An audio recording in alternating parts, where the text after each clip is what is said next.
It's Sierra, new ambassador for WW, Weight Watchers Reimagined. The new My WW Plus, our most holistic program ever, helps you tackle the many elements that contribute to weight loss with tools to plan meals and get you moving. Join today with a limited time offer at WW.com. Me, but also you. The Pharaoh fast forwards his favorite foreign film, Powder Donut. Okay, what's my line? The only line I see here on the script is get options based on your budget with the Name Your Price tool from Progressive. Oh man, that's a tongue twister, huh? I'm sorry, I'm gonna need a few more minutes. Bulbous Walrus, the Bulbous Walrus. The Name Your Price tool, only from Progressive. The owl ran afoul of the comatose coxswain. Progressive Casualty Insurance Company and affiliates. Price and coverage match limited by state law. Thank you for visiting ChristopherMedia.net. Christopher Media. Let's make some noise. Welcome to Sporgy, the show that gives you half-ass sports fans giving their half-ass opinions. And now, here are your hosts. Number 81, I'm Chris. I'm Rich. I am the Iceman. Got a big old cup of coffee. The show may be posted like within hours after it's recorded super late. But that's okay, the information will be more current. It's number 81. It's Calvin Johnson. Is there any other 81? Traitor. Oh, I got There's a lot of 81s. Let's go. Let's run down the list. Tim Brown, Oakland Raiders. Jesse James from Pittsburgh Steelers, the notorious. It was a catch, no, it wasn't. Your favorite, Chris, Aaron Hernandez. What's my favorite? Hey, if Jameis Winston has to be my boy, then take the hit. Yeah, you got Terrell Owens. Randy Moss, only when he was in Patriots uniform. He was 84 in Vikings. He'll be on twice. Yeah, you got some name guys in the NHL. If you know them, I mean, if you're a fan at least. Miroslav Shatan played for Buffalo. Oh, Marian Hossa. Phil Kessel, Fat Phil Kessel. Big old boy. I swear to God, Phil Kessel does not look like a hockey player. That motherfucker looks like he needs to be on some cooking show. That is a chubby motherfucker, man. Serious. I don't know. I'm like, how is he in that great a cardiovascular shape when he looks like taking a dump and wiping his ass would get him winded? But he is, so more power to him. But yeah, I got the pleasure of watching Miroslav's his last name's spelled Satan, but it's pronounced Satan.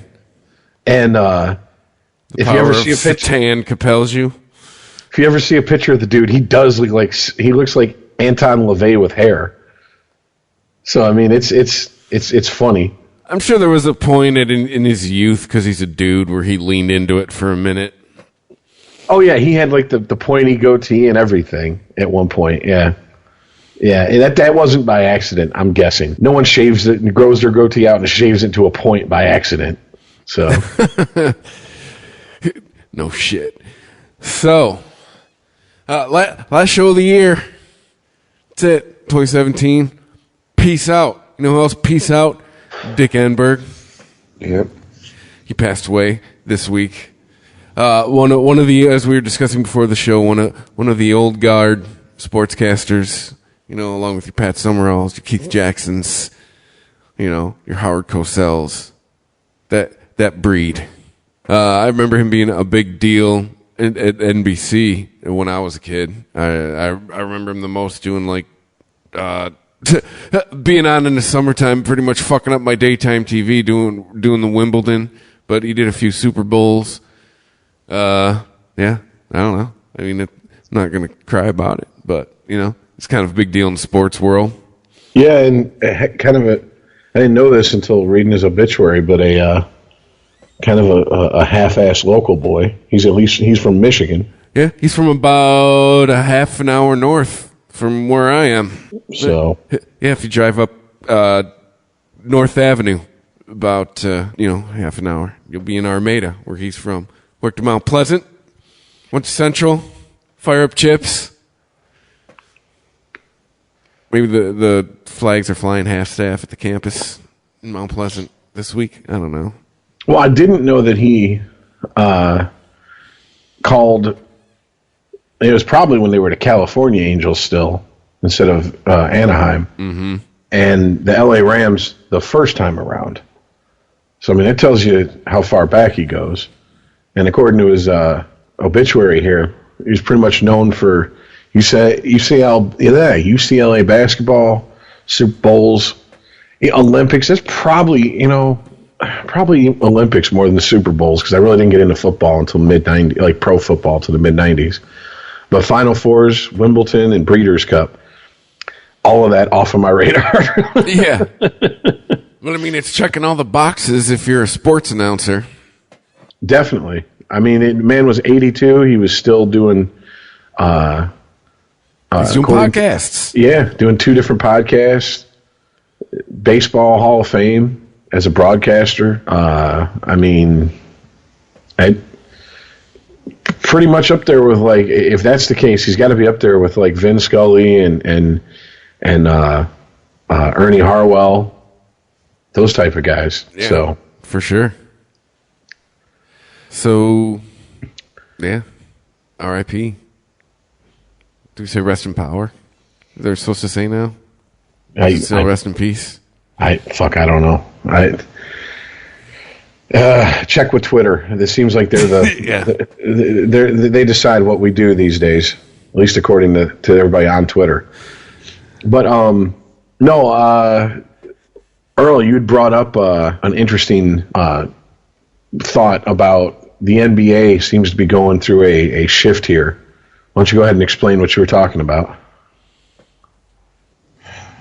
Yeah, everybody was trying to buy into the movement of James is king of the court, he's the man. Well, looks like LeBron James got a little too old, because now there seems to be a changing in the guard where Kevin Durant is now the new hotness. Everybody's pushing Kevin Durant. And those, I mean, not everybody, those who are for him are like, he's the only one that could defend LeBron. And the other night, Golden State played the Cleveland Cavaliers, and there were some fouls, and James didn't get the benefit of the doubt on the call, or not some fouls, depends on how you want to look at it. James didn't get the benefit of the calls, and everybody's saying, yeah, that's because KD is the new hotness. He's the man now. So now I think everybody's going to try to follow him, but those who are against him on that are saying he's one of the best players on the best team in the NBA. It's not that Kevin Durant is better than James. It's the Warriors are better than the Cavaliers. So there's a fight back and forth if he's going to take over the new spot or not. Well, I mean, it's halfway through. The Warriors are that hotness. So are the Rockets. Let me bring up the standings. I don't like talking out of my ass. Trying to remember, because it's been a lot of basketball since last week. I know Boston fell number 5 in the power rankings today because my phone told me so.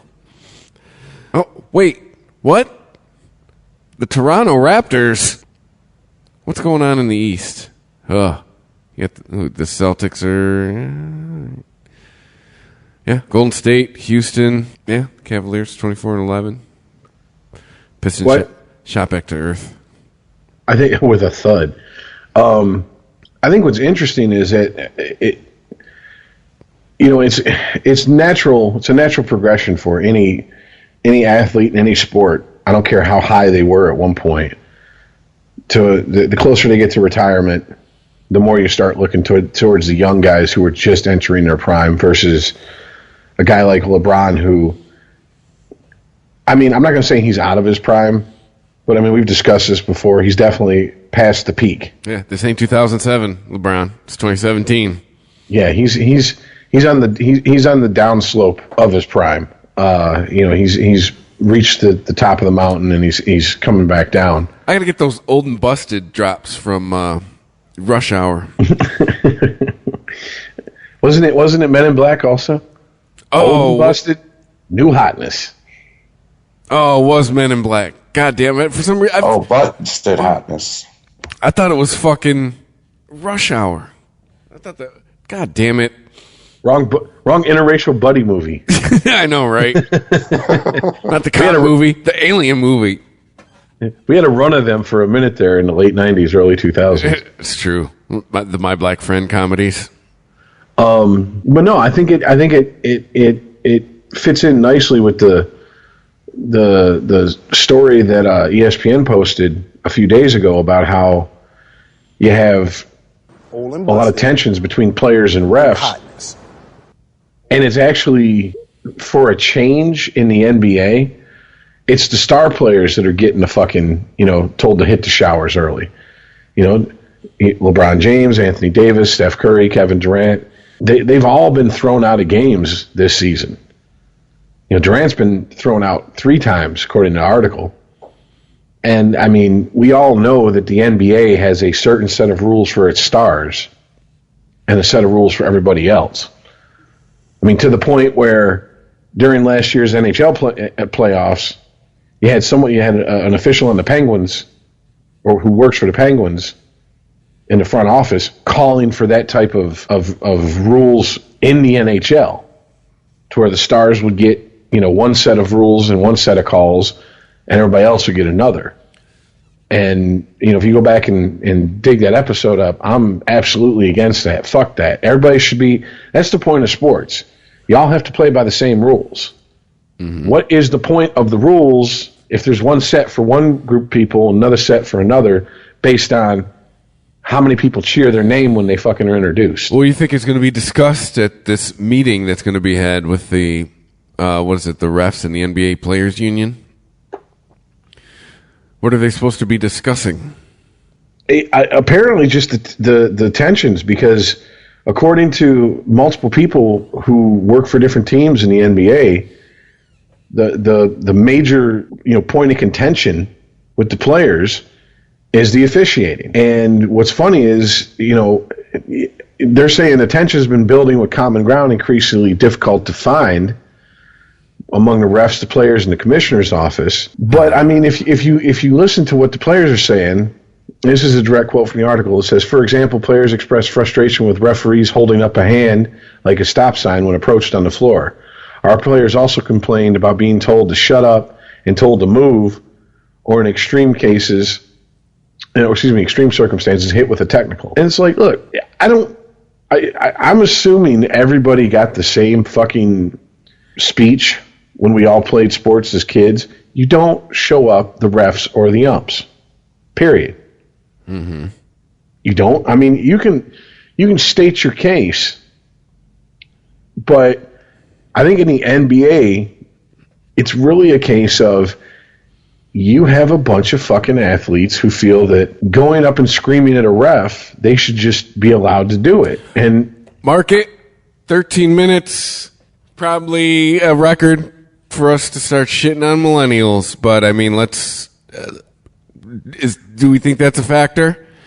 Look,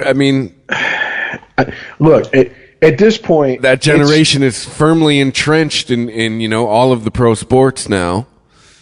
I don't think it's so much the generation as it is the mentality of the generation. Does that make sense? Yes. People have dealt with it so much in everyday life and sports and in workplaces everywhere. The entitlement, everywhere. Like the assholes who scream at their college professor about how they're going to talk to him. The same kind of shit. Like I'm gonna settle the ref's hash. Fuck him. Yeah, right. I mean it's the byproduct of a whole generation being told that every feeling they have, every thought they have, and anything they say has validity to it.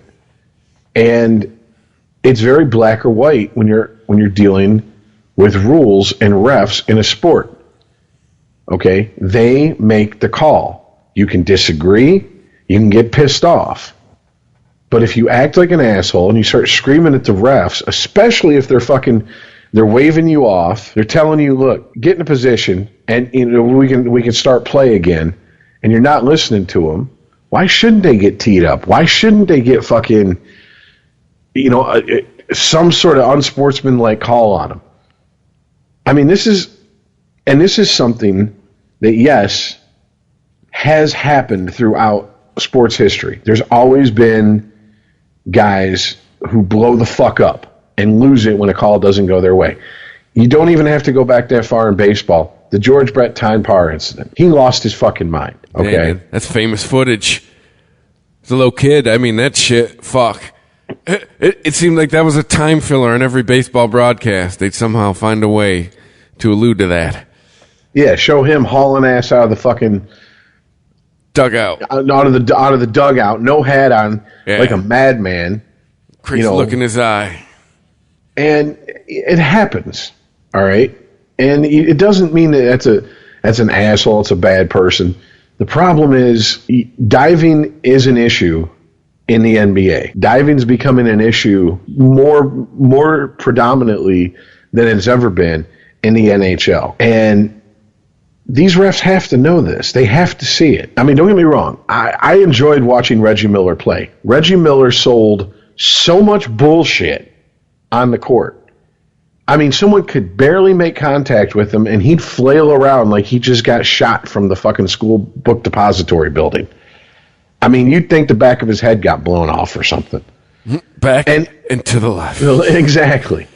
I mean, but that's what he was known for, that and trash talking. And everybody knew it, and the refs knew it. The problem is that when everybody starts doing it, yeah, if I'm a ref, I'm telling everybody, shut the fuck up, go back and play the game. I'm not...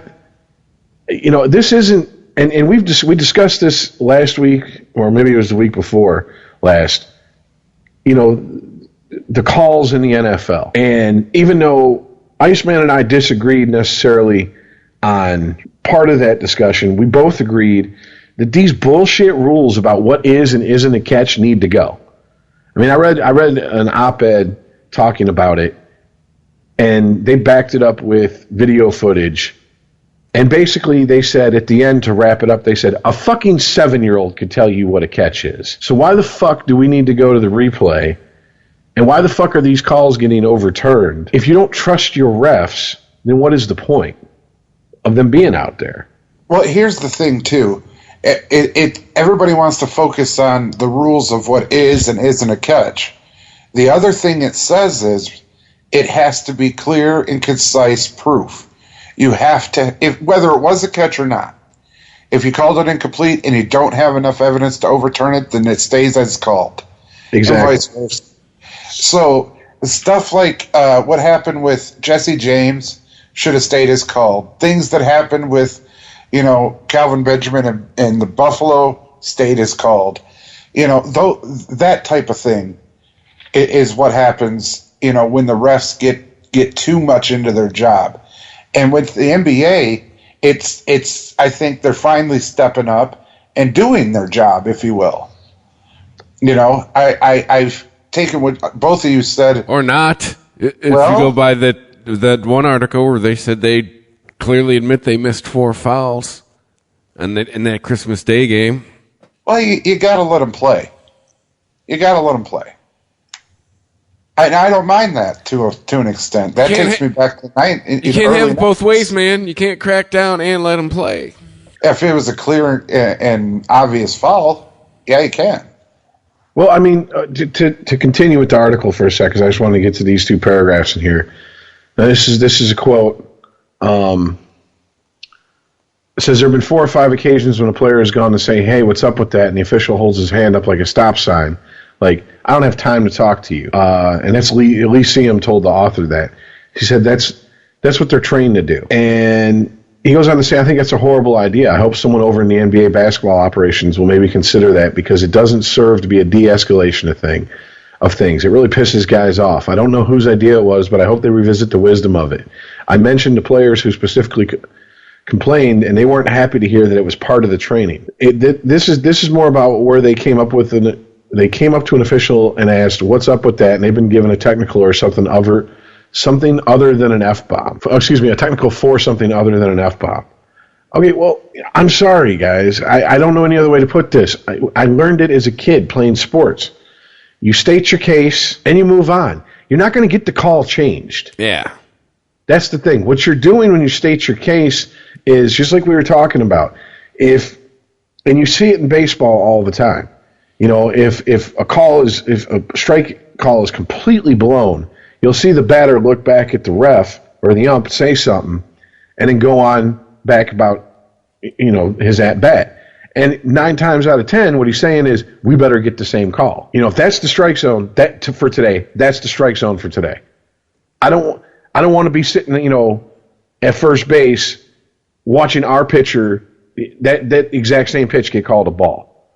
And that's where you state your case, and that's what you're doing. You're setting the table for future calls, and that's all you're doing with stating your case. I've never once seen an argument that has not gone to, unless it was a review situation, which is completely different than players arguing with an official, that has resulted in an overturned call. And let's be honest, how much shit would hit the fan if an NBA official goes, you know what, I missed that foul, put time back on the clock, give this team possession. All hell would break loose. And once that happens, players know they're susceptible to this. If we argue it hard enough and we complain loud enough, this will happen. You can't have it. You cannot have it. And it really seems to me that the NBA officials are starting to call it straight down the line. There's no more star rules. I don't give a fuck what the back of your jersey says. You can get run just as quick as anybody else. And I understand when it happens to a player on your team, especially a star player, you're not happy about it. But why is it on the league to come down on their officials to change the way the officials do things? Why isn't it up to the players to make the adjustment to the rules? Now that I will put on their generation. Look, for all the faults of the baby boomers and Gen X, I cannot remember demanding the world change for me to be happy. You know what I'm saying? I mean, I was always kind of wired to, and maybe it's how I was brought up. Maybe it's just a generational thing of figure out the parameters and then figure out how to work around them. Know what's laid down, know what the rules are, and then all right, how do you weave in and out? How do you walk up to the line? That kind of shit. And apparently these motherfuckers, if they don't get their way, well, I'm just squawk until something's done about it. I now know what Roger Daltrey meant when he said, I hope I die before I get old. I mean, it's very simple. You cannot expect the world to acquiesce to your feelings and your demands. No. The world does not work that way. Does not. No matter what you've been told, no matter what you believe. I know you've been taught that what you believe is reality, but it's not. I don't care how big of a contract you have. That doesn't mean, you can't wait. What's LeBron going to do? Pull out his fucking wallet, make it rain on a ref until he gets the call he wants? That's not the way sports are played. And the problem is that the NBA has set a precedent, like I said, of one set of rules for one group of people, one set of rules for another. So, yeah. Hey, Rich, but when you talk about that, that started back on Michael Jordan and Magic and Bird. That started back with that, right? That precedent. I would say so, yeah. Okay, but Bird and Magic and Jordan never went up and just flat out cussed out a ref. Well, it happened, but it wasn't on the daily. Yeah, no. It was, dude. It was extreme fucking moments of frustration or anger. It was not. It was not. Oh, I got a call that went against me. Now it's time to show my ass. Right, and even the big names like LeBron, Green, and Golden State. All the big names that think they deserve this, all-star set of rules, when they don't get it, they go cuss out the ref. Come head-to-head with the ref and start cussing them out in their face. Well, you have a guy like Sean Livingston headbutting an official. Right, that's what I'm talking about. Stuff like that. And to me, that's pure balls. I'll tell you that. To me, what this screams, okay, you know how, white privilege is a term that's been thrown around for the last couple of years, and anytime anyone bristles at someone claiming that they have privilege simply because the virtue of the color they were when they were born, something they couldn't help, they go, well, here's the thing. When your privilege is taken from you and you're treated like everyone else, it feels like oppression, but it's not. Okay, well, if that's the case, then when there's no longer a set of rules for the stars and a set of rules for the other players and everybody's treated equally, it feels like the star players feel like they're being shit on. Is that really the case? I don't hear anyone arguing that, though. And that's the problem. Because I guarantee you most of the people who bitch about this shit are the type of people who would say to us, well, when you don't get your white privilege, it feels like you're being oppressed. Welcome to how the rest of us are treated. Right. Well, then why don't they say that to the star players and just be done with it? Well, people like Livingston isn't really a, quote, star player, especially when, the Golden State Warriors team that he's on. Okay? But he's been in the finals the past 3 years and won 2 out of 3. So you got that championship mentality like, I'm the shit because I've been in the finals the past 3 years, won 2 out of 3, give me my damn calls. And that's when I think between that and the millennial attitude, not so much... Right. With those two things, I watch, every time I watch a basketball game, I watch basketball players go up and, like, totally bitch out refs. And I'm like, that never happened back in the day. When all of these separate rules started for, star performers and whatnot, they never ran up to the ref, like you said, out of great frustration after, like, the third quarter, heading into the fourth, and they're like, come on, man. And even then, they didn't, quote, cuss them out. But right now, they're saying every cuss word that was ever written. I think they even made up a couple. And I think, the refs are finally firing back and talk to the hand and shut up and move. And, respect gets respect. Now, that's across the board. I don't care if you're playing basketball or if you're out in the street. And if you're going to disrespect a ref enough, well, damn it, you're going to get disrespected. Well, I feel like this is the NBA. This is a Frankenstein of their own creation, period. They, for whatever reason, knew in the 80s that they had solid gold on their hands with a fucking Lakers-Celtics final every time it happened. And they started allowing refs to call one game for stars, one game for other players. 30 years on, and this is on the NBA. It seems like they're trying to right the ship and go, we're not doing that no more. We're calling the rules as they're written, regardless of who the call goes against. Right, but even back then, those teams had people that would go bitch at the refs. With the Celtics, it was Parrish. With the Lakers, it was James Worthy. The Bulls had Rodman. Even the Pistons had Lambeer. The stars, Bird, Isaiah Thomas, Michael Jordan, Irvin, none of them had to go bitch. And it just seems like when the torch got passed to the new generation, to like now, they forgot to tell them the rules and how to handle them. Honestly, seriously, I'm not being funny. I think that's what it's like. Okay, you're going to have a separate set of rules, and here's how you're supposed to handle this. Nobody told them. I also think what needs to happen behind the scenes, and ideally it needs to happen to where no sports fan hears about it, at least until, 10, 20 years down the road in the 30 for 30 or the tell-all book or whatever the fuck, is that the workhorse players, the guys who don't get the star calls, need to go to the stars and go, all right, look, here's the deal. They're not calling the game like that anymore. We are able to play in the NBA, and we don't get the benefit of every call because of the name on the back of our jersey. You need to adjust because you are, A, the star on this team, or one of them, especially nowadays, and 2, whether you like it or not, you're a leader on this team by virtue of you being a star. And if you're stomping around like Baby Huey on the fucking court because you didn't get your way, risking getting teed up or given the gate, that's not going to fucking help us in the long run.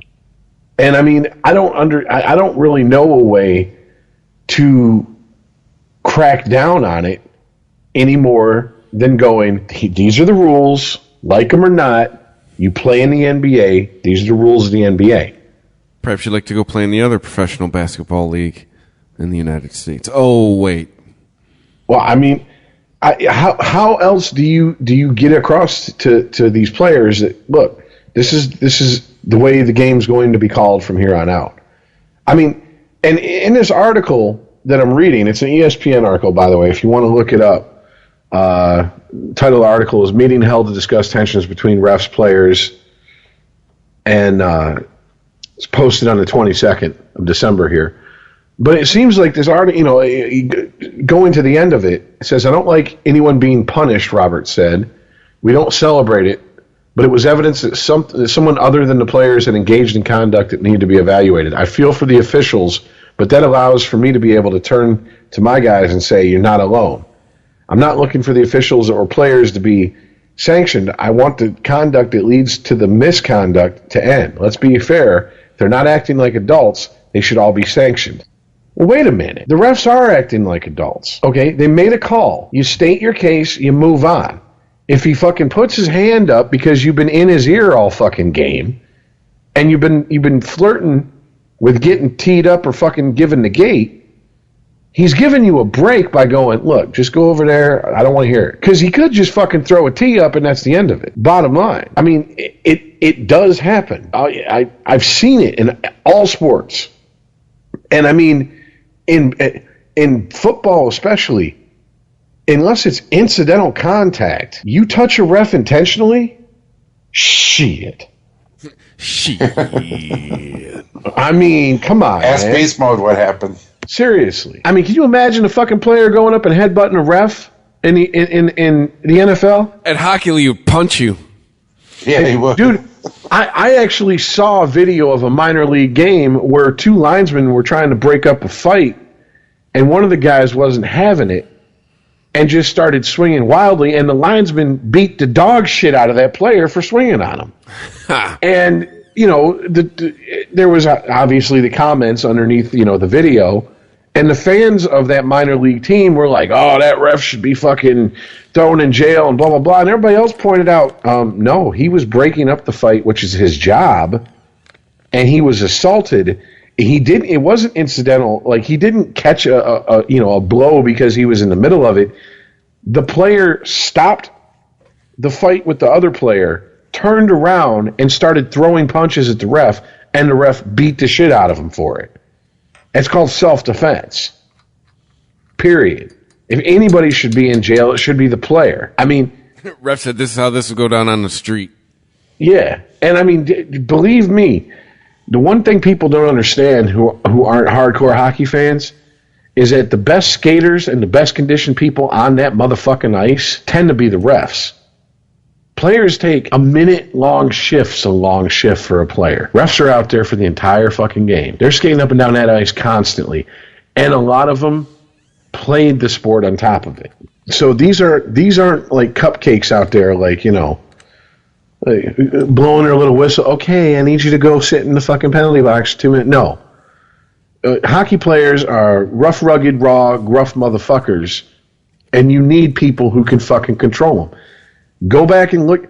And ice bouncers? That's what I was about to say. Go back and look at some of the fights back in the 80s with Bob Probert, Joey Kocur, the Ty Domi, the heavyweights back then, Marty McSorley, and watch what happens when the linemen step in. 9 times out of 10, fuck that. 99 times out of 100, the players understand and respect. It's over. Okay, they hopped in the middle of it. It's done with. I'll catch the motherfucker another time. Period. That's what has to happen. There has to be a level of respect there. And yeah, mark it down now. Now I'm really shitting on the younger generation because I don't think there is just systemic disrespect for all authority.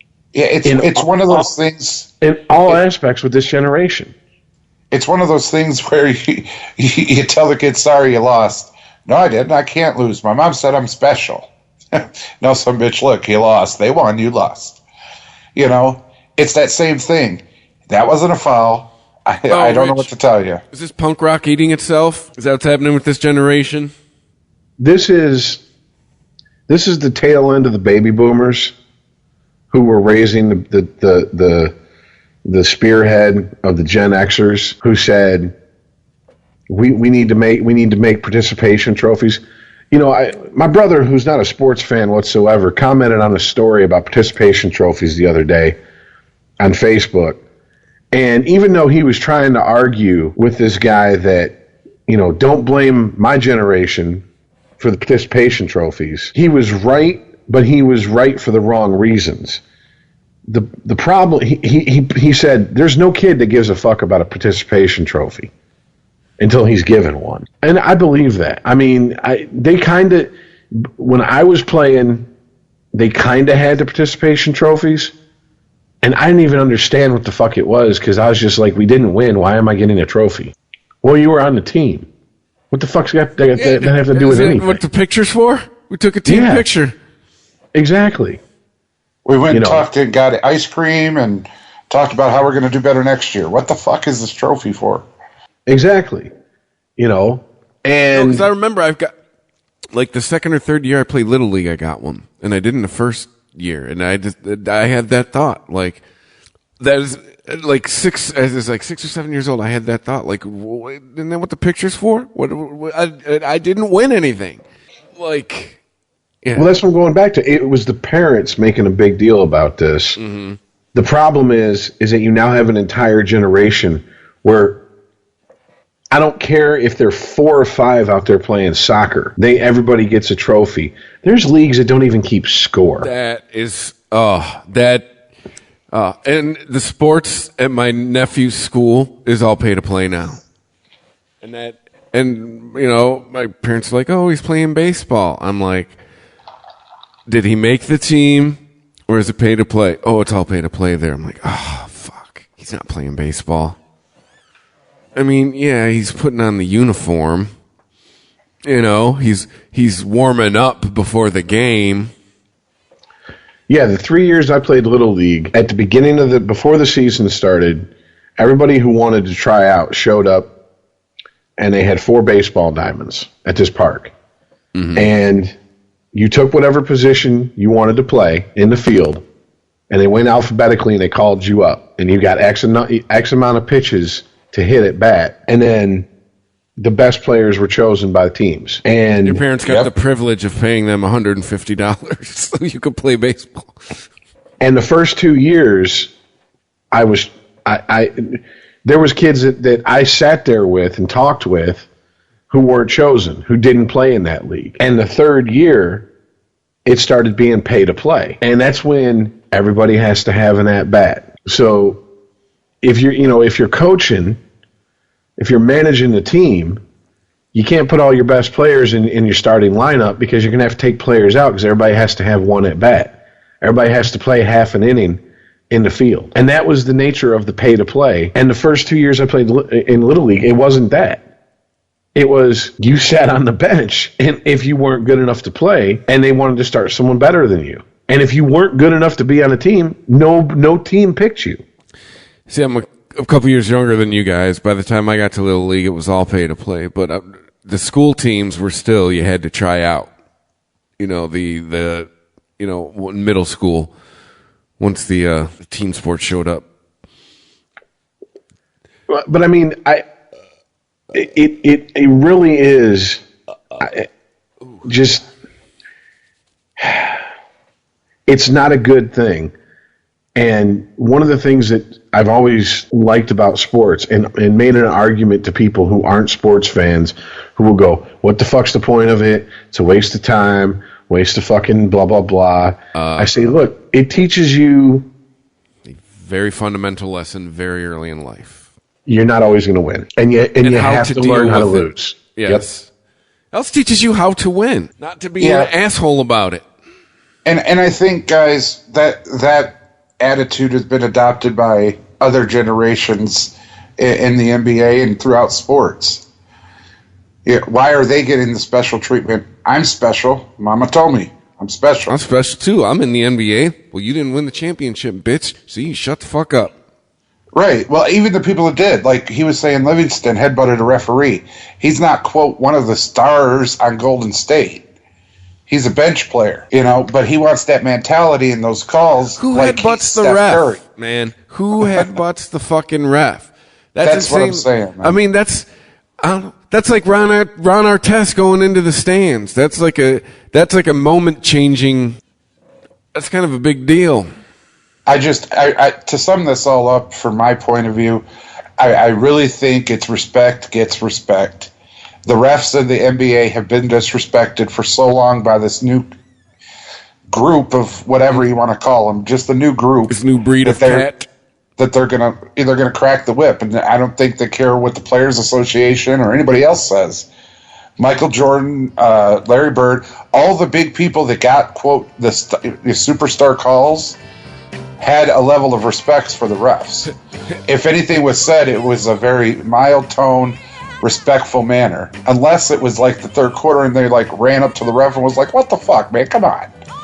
Well, something I read online pretty much to me summed up the mindset of a lot of the fucking players and the younger players in all sports. And I'll read it to you guys. It says, if you think our generation is fucked, then you're wrong. Our rooms are messy because we're too busy fighting for equality. Our grades are dropping because we're too busy protesting against corrupt systems. We are sassing you because we finally learned we have a voice. You only think that we're a lost generation because we finally dug ourselves out from under the oppression you've buried us under. Oh, and trust me, we sure as hell will fight back. Oh, really? I would like to show these people pictures of some fire hoses and some people trying to eat lunch at a counter at a Woolworth. These people who tried to go to Alabama in the mid-'60s, the college. Let's see, what else? I would like to show them some real oppression and tell them to shut the fuck up. Yeah, and people if they want in the back of the bus. Yes. And the whole, and trust me, we sure as hell will fight back. Have any of you faced certain death? Were you dropped off by the United States fucking Navy on a beachhead where your chances of survival were in the single digits if you were the first wave? Here's something I have to explain to you guys because I've had to accept it. I can't stand it. I totally disagree with it, but there's no two ways about this. People that talk like that, and we're going to get into this later when we get into football with a certain coach, but people who talk like that and think like that, it's you know what? It's no longer a stick. It's no longer a gimmick. It's no longer, just a race card. These people, unfortunately, seriously, actually think like that. Oh, seriously. Yeah. They actually think it's about race. They don't see all the facts and all the Depression Olympics, man. No, seriously. They don't see all the facts and all the relative material that would come into, why this is the way it is. That it's not because you're black. It's not because I'm white. It's not because it's, and give detailed, factual information. They don't want to, it's not that they don't want to see it. They don't think it's true. Well, it's not just that. It's the fact that, and I work with mostly younger people, and I'm going to say under 25. It's the fact that when you say you're wrong, they go, stop oppressing me. Being told you're wrong is not oppressing you. Being told that your feelings are only important to you is not oppressing you. When I was 6 years old, I played football on the field with a kid. It was just one-on-one with me and him. Now, I was 6. I had no fucking idea what clipping was. Okay, for anybody who's listening, clipping is when you hit somebody in the back in a blocking manner that doesn't have the ball. It's just an illegal block in the back. That's clipping. Now, this kid come running down the field, and as I was going to hit him, he would turn his back to me. I would hit him and tackle him, and he would say, clipping 5 yards. It's like, how the fuck am I going to tackle this kid? I'd have to run around and try to tackle him from the front, and he would turn around and take off. That's the same mentality that these people bring when talking about black oppression. You're oppressing me. No, I'm not. How the fuck am I oppressing you? Because you're telling me I'm wrong because I'm black. I'm telling you you're wrong because you're wrong. I don't give a fuck what color you are. But see, here's the beauty of it, man, is that most of the people that I run across who are the first to yell oppression are from solidly middle class and up, and they're white. I mean, they're sitting there with their brand new iPhone X or whatever the fuck, and their fucking, $300 fucking Jordans. Usually rallying against capitalism. And they're bitching about how unfair the world is towards them. And it's like, look, yeah, here's the deal. The world is unfair. And there does need to be things that need to be corrected. But when you're bitching because I won't acquiesce to you telling me something stupid like the world is flat, or, words... You're an otherkin. Words equal violence. Somehow, if I tell you to go fuck yourself, that's equal to me shooting you. You are part dragon, and I have to accept it. Yeah, exactly. Or you're, because you put on a fucking a mascot outfit and put a fucking collar on, and go to a fucking some sort of gathering with a bunch of other people who think they're animals. Okay, guess what? You don't go to the vet when you get sick, dude. You go to the doctor. All right. I mean, if this is the hill you want to die on, please die. Make room for people who actually are fighting for something. I mean, you've never, it's the and this is just a problem in pro sports. These are extremely talented athletes who won the genetic lottery. Yes, they put in the time. Yes, they put in the hard work. Yes, they put in the practice. But if you suck, I don't care how much you practice. I don't care how many drills you run, how many stairs you run. It's not going to make you better at a sport necessarily. These are people who are gifted genetically, and they've never really had to fight as adults. I mean, yeah, they'll tell stories. Well, I come from a single family home, and it was my mom, and we were raising 4 kids, and this and that. You were a kid. Kids believe in Santa Claus and the Easter Bunny until they're older. Like, kids don't question shit, all right? And I was raised poor. I mean, poor. I'm talking $20 will make or break whether we're going to have a place to live this month. Poor. If you don't know what you have to do to the peanut butter before you eat it, you are not as poor as me. Exactly. And now they're professional athletes. They're being paid. Even the league minimum is enough to put you in at least knocking on the door of the top tax bracket. Yeah, you're eating steak every night at league minimum. You know what I'm saying? I mean, league minimum in the 90s for NHL players was $175,000. It's something like $900,000 now. It's close to $1 million. Yeah. Okay, minimum wage was $5.25 at the same time. Minimum wage is now at $8.15. Now you want to talk about who got over those 20 years, who's got the better fucking raise? I mean, come on, guys. The problem is they live in this world, they live in this bubble, and it's starting to bleed over onto the court or the ice or the field or whatever, and it's going to ruin sports.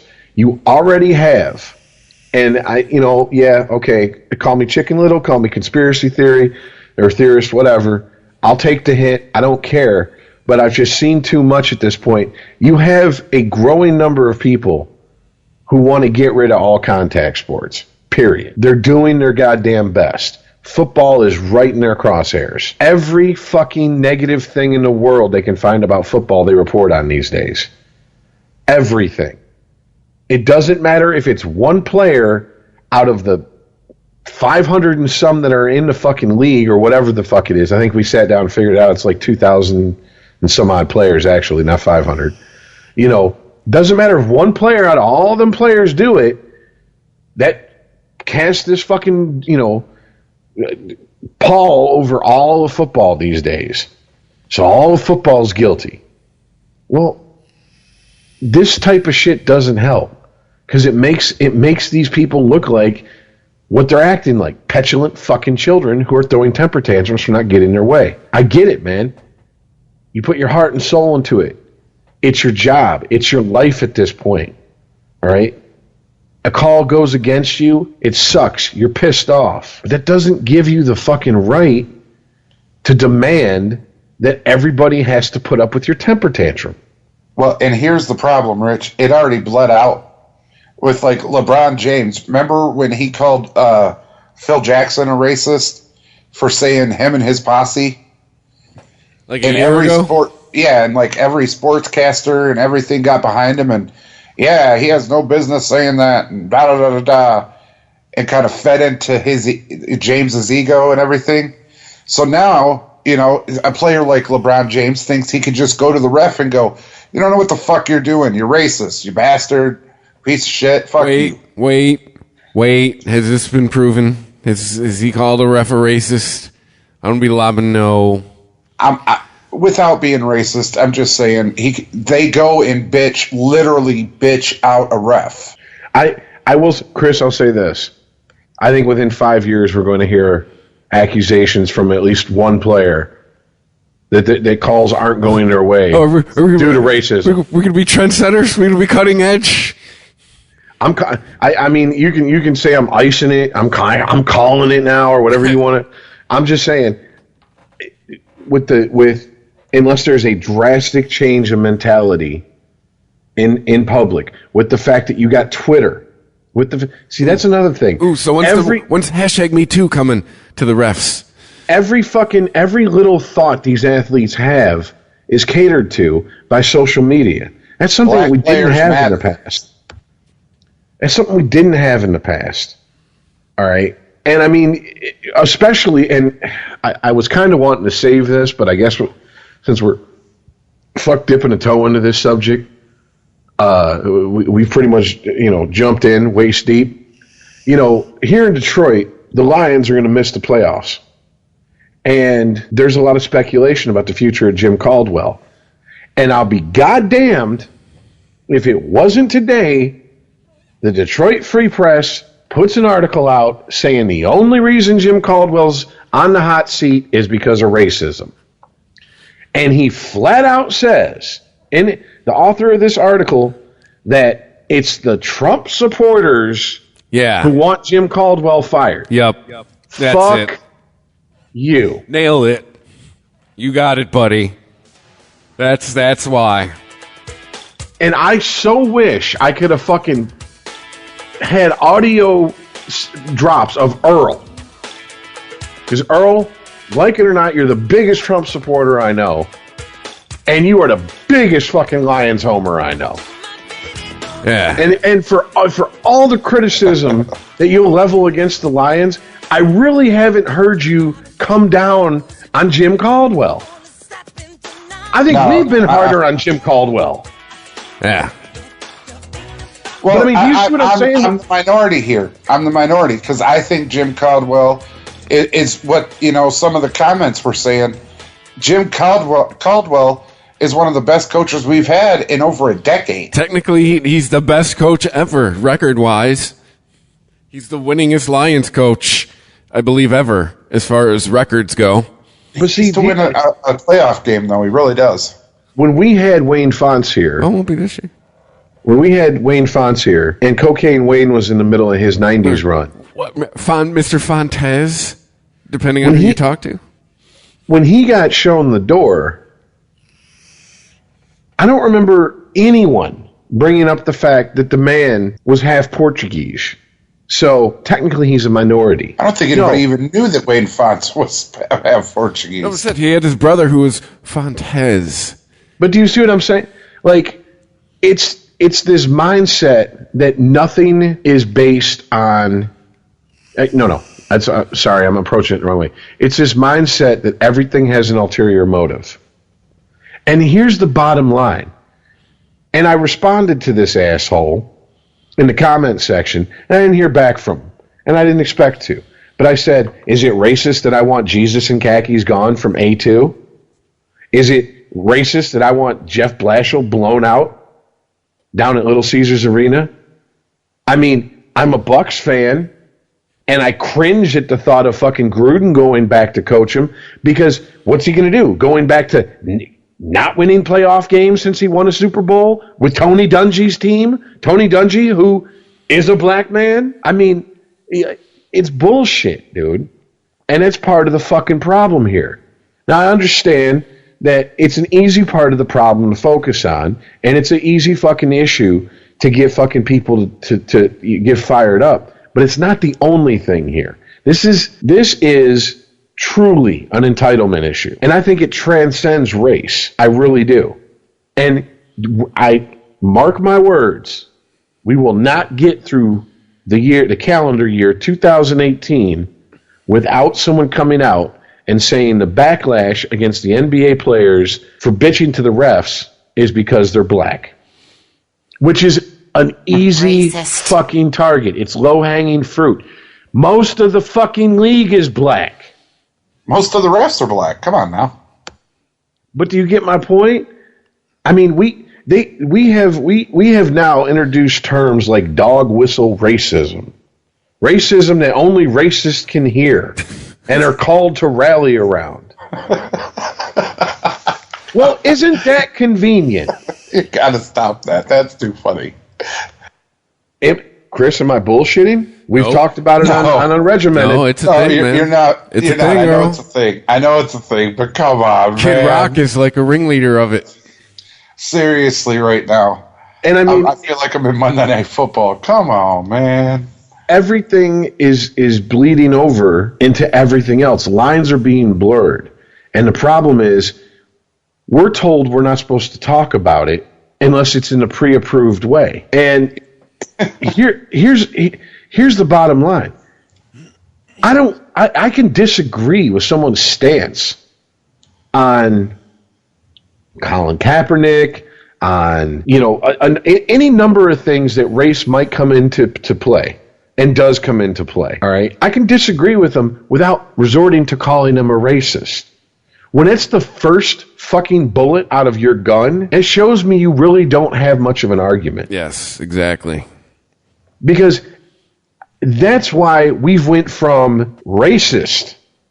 That got thrown around so much in the last 5 years, it no longer carries the weight that it used to. Not so white supremacist. It used to be if someone called a white person a racist, that white person damn near broke their neck to prove, and tripping over themselves to prove that they weren't. And then it finally got to the point where people like Phil Jackson are being called racist over nonsense, and people were like, okay, fuck you, you're just an idiot. So now it's, okay, you're worse than a racist, you're a Nazi. And here's the thing, I don't like Trump. Fuck that Cheeto-faced cocksucker. Fuck him in his ass. I don't care. All right? Fucker could drop dead with a Big Mac in his fucking hand and his tiny dick in his other tiny hand. I wouldn't give a fuck. But here's the deal. I'm not dumb enough to think everyone who voted for him is a card-carrying member of the Klan. Why?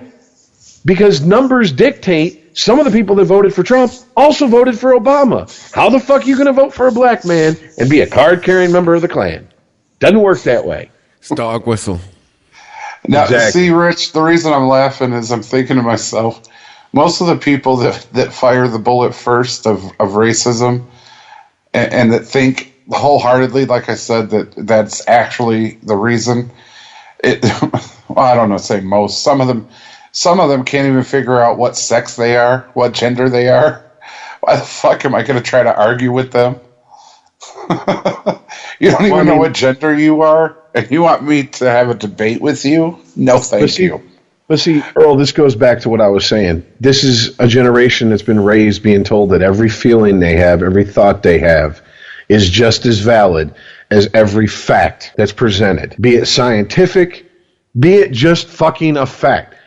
I mean, when I can say, if I took a gun and shot you, you're going to be in pain, that's a fact. And someone goes, I'm a ferret. That's how I feel. That's a fact. What? This is that new Earl. You laugh. This is that new breed, man. No, I got it, but I laugh because it's so absurd. I mean, to me, I'm accepting that 2017 is the year that we've all crossed over to middle-aged guys sitting around going, "What the fuck's going on?" But I mean, it's so different. It's gotta be. I don't think people 20 years older than us, when we were 18-ish, were looking at us going, "What is wrong with you people?" Probably probably the most shit I remember my generation getting when I was 20 from the 40-year-olds was, man, y'all keep stuffing fucking piercings in your face and cock and shit, and eventually you're just gonna look like a fucking lawn sprinkler when you take a piss, man. There's gonna be so many holes in that thing. And what's with the fucking the neck tattoos and shit? Don't you want a fucking job that doesn't make minimum wage? Yeah, and also too. At least in my neck of the woods, oh, we get it. You don't care about anything. We got it. All right. Yeah. Nothing's cool to you. Yeah. That, what was that, Ben Folds 5 song, The Battle of Who Could Care Less? Yes. You know, I mean, but I mean, this is. Dude, my senior class was the only senior class to ever lose Spirit Week. Or at least while I was there, like senior class always won it. Dude, I swear to God, our class motto could have been, "Are we done yet?" Like, I swear to God. Like, the juniors whomped our ass in Spirit Week. We did not care. We were like, hey, it is 1 month closer to we're fucking out of here. Anyway. But I mean, it's, you know, and I know that there's, of our dozens of listeners, there's someone sitting there going, what the fuck does this have to do with sports? That's the thing, man.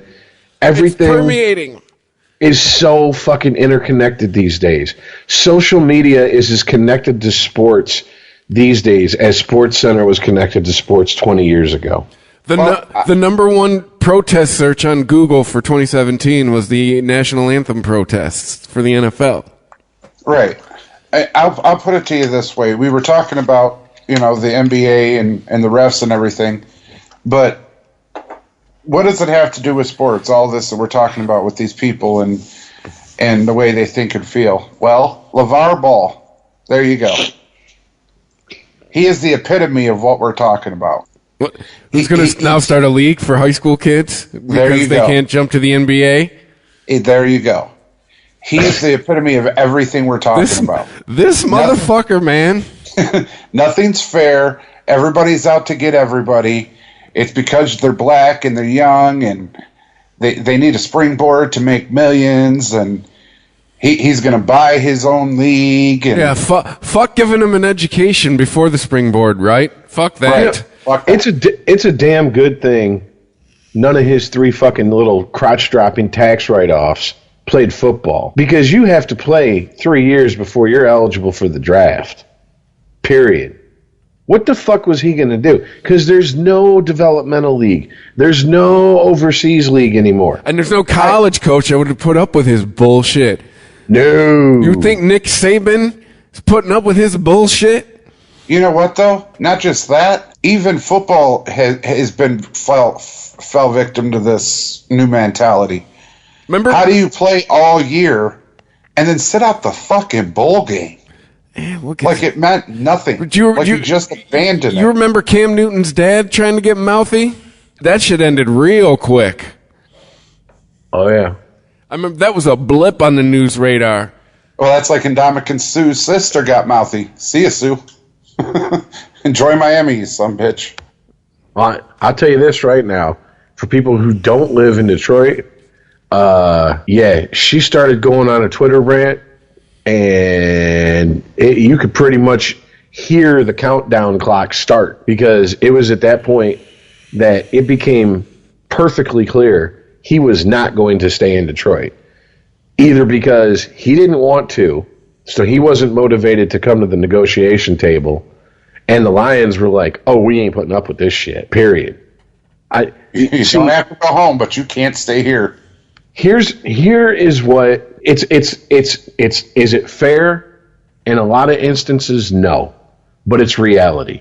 There is no player bigger than any league, and these players forget that. Let me tell you something. Yeah. Just like the world didn't start when you popped out of your mother's fucking crotch, and it doesn't end when you drop dead. The world was here before you. The world will be here after you. So will all these leagues. Yeah, it's like anybody in that age group, and in any job, whether you are dropping fries or whether you are shooting 3-pointers in the NBA or you're fucking, riding the pine, backing up, the GOAT, Jimmy Garoppolo in San Francisco. We'll get to that later. Exactly what Rich said. It was there before you. It was operating before you. It existed, and it will continue to exist after you. The NBA existed before Michael Jordan. It exists after him. The NHL existed before Wayne Gretzky. It exists after him. The NFL existed before Tom Brady, Joe Montana, whoever you want to say is the greatest football player ever. It will exist after they retire. These players need to understand this, but they don't. Because LeBron thinks when he retires, the NBA is just fold up shop. They put some plywood up on all the arenas and call it a day. The king has not returned. Yeah. Quicken Loans Arena is just going to fold up. All right, we're done. I mean, it really is, and we kind of covered. We've touched on it on Unregimented a few times. But the deeper and deeper I get down this rabbit hole, the more and more I see it is all interconnected. It is not any one thing. It's just like everything else in life. You could take a kid who grew up with every advantage, loving parents, good school, and he grows up and he's a piece of shit serial killer, whatever. You could take a kid who grew up in fucking just abject fucking poverty. We're talking one step above third world fucking poverty. And he grows up to be a successful philanthropist. It's not any one thing that makes these people this way. It's a combination of many things. And right now we're seeing it in sports. We're seeing the social media generation coming to fucking age. We're seeing the participation trophy generation are getting ready to retire, and the social media generation is slowly replacing them, and it's not getting better. And I mean, I have to wonder how long, especially in the NBA, especially in baseball, and to a lesser extent, hockey, we start seeing players come from these fucking, so-called third world countries who don't take everything for fucking granted. These players who come from these fucking, horrible situations in Europe and go play in the NBA and are looking at these fucking people who grew up in America, and no matter how fucking poor you were, how much welfare you were on, you had food in the fucking fridge, you had a TV in the house, and they go, what are you bitching about? Yeah, look at Cantor. Look at Eric fucking Cantor. Turkey wants to bring him up on charges because he publicly voiced that he disagreed with the government. That's true oppression. That is oppression. He's got to be looking at these motherfuckers like, you need to shut up. I mean, it's always it always comes out with this is the attitude of white privilege. But again, I'd like to remind everybody, you're born here. I'm sorry, you're born on third, man. You're born in a first world. You're born on third. No matter what position you're born here, man. I mean, and I'm of the opinion, and I know that a lot of people have a hard time with this. Just because you are part of, you may not be part of the 1% in this country, but if you're born in this country, you're part of the 1% of the world. Yeah. Period. But just because that doesn't mean that there's not shit we need to fix in this country. Doesn't mean that there's not roadblocks and bullshit that's set up in the system to keep a certain class of people, regardless of race. Because I'm going to tell you, here's a fact. Here's one of the hate hate facts, which is something that has kind of become a cliche on Unregimented, but it's it's basically it's a fact that pisses off SJWs, social justice warriors. They get pissed off because they can't. This fact flies in the face of their feelings, so it's a hate fact. That's how they try to shut it down. And just like racist and everybody who disagrees with them is a racist and a Nazi doesn't work, hate facts don't work on me no more. Facts don't give a fuck about your feelings, one way or the other. Facts don't care. You are at more risk of failing in life in this country by virtue of two things that happen to you. Coming from a single-parent household, does not matter if it's a woman or a man, and being born into poverty. Those two strikes against you are albatrosses around your neck that guarantee you're going to have to either be extremely lucky coupled with hard work, or you're just going to have to fucking understand that you're only going to rise so far, and the best you can do is set your kids up to rise above you. And I see it every day. Here in the Detroit metro area, we have a lot of Middle Easterns. We have the largest concentration of people of Arabs outside of the Middle East. And they will literally hand a business down, and each generation will do a little bit better than the generation before. And you don't see that willingness to work towards that in a lot of people. Case in point, the Ball family. And it's not the whole family. It's Daddy Ball. It's like he's walking around with a chip on his shoulder, and it's like, stupid, you got the winning lottery ticket not once, not twice, but 3 times in your hand. Yeah, shut the fuck up, enjoy it. But you can't. You have to. There has to be something.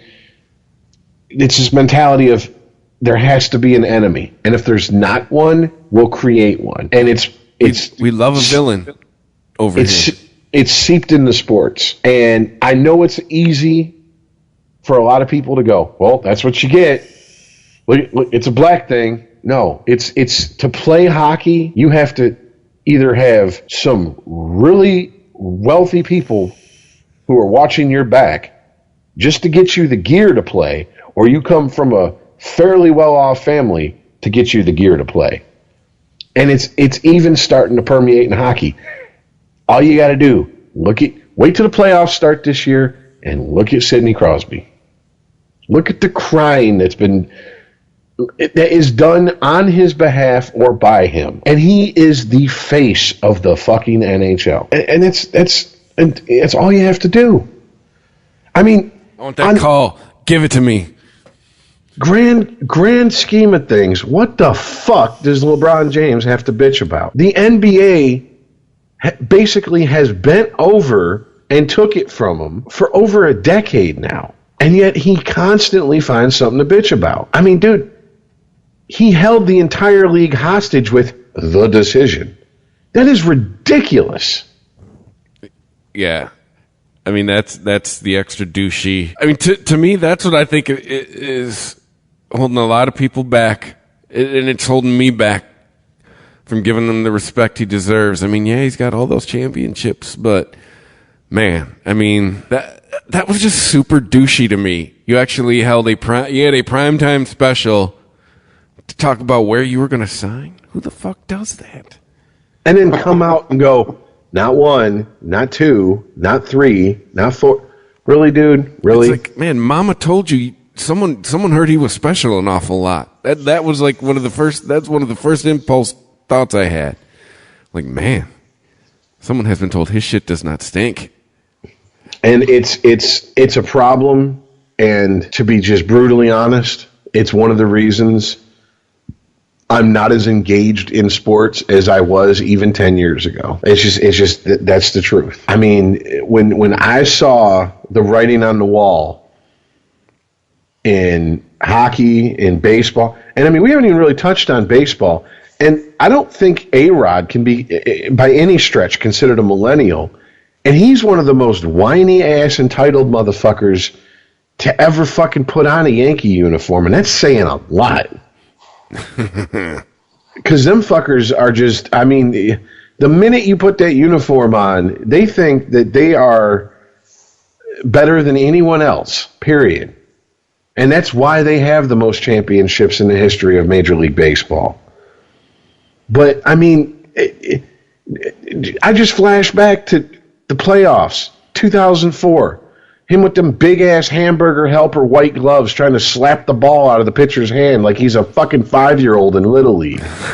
What are you doing? And then you're gonna get called out and you're gonna fucking put on a fucking puppet show at second base? Like, what? Oh, I didn't do anything. Bro, you did something they'd throw you out of a Little League game for. That's Bush League bullshit. Get that shit out of here. Oh, say it, Rich. Weak titty bullshit. Telling you. It's what it is.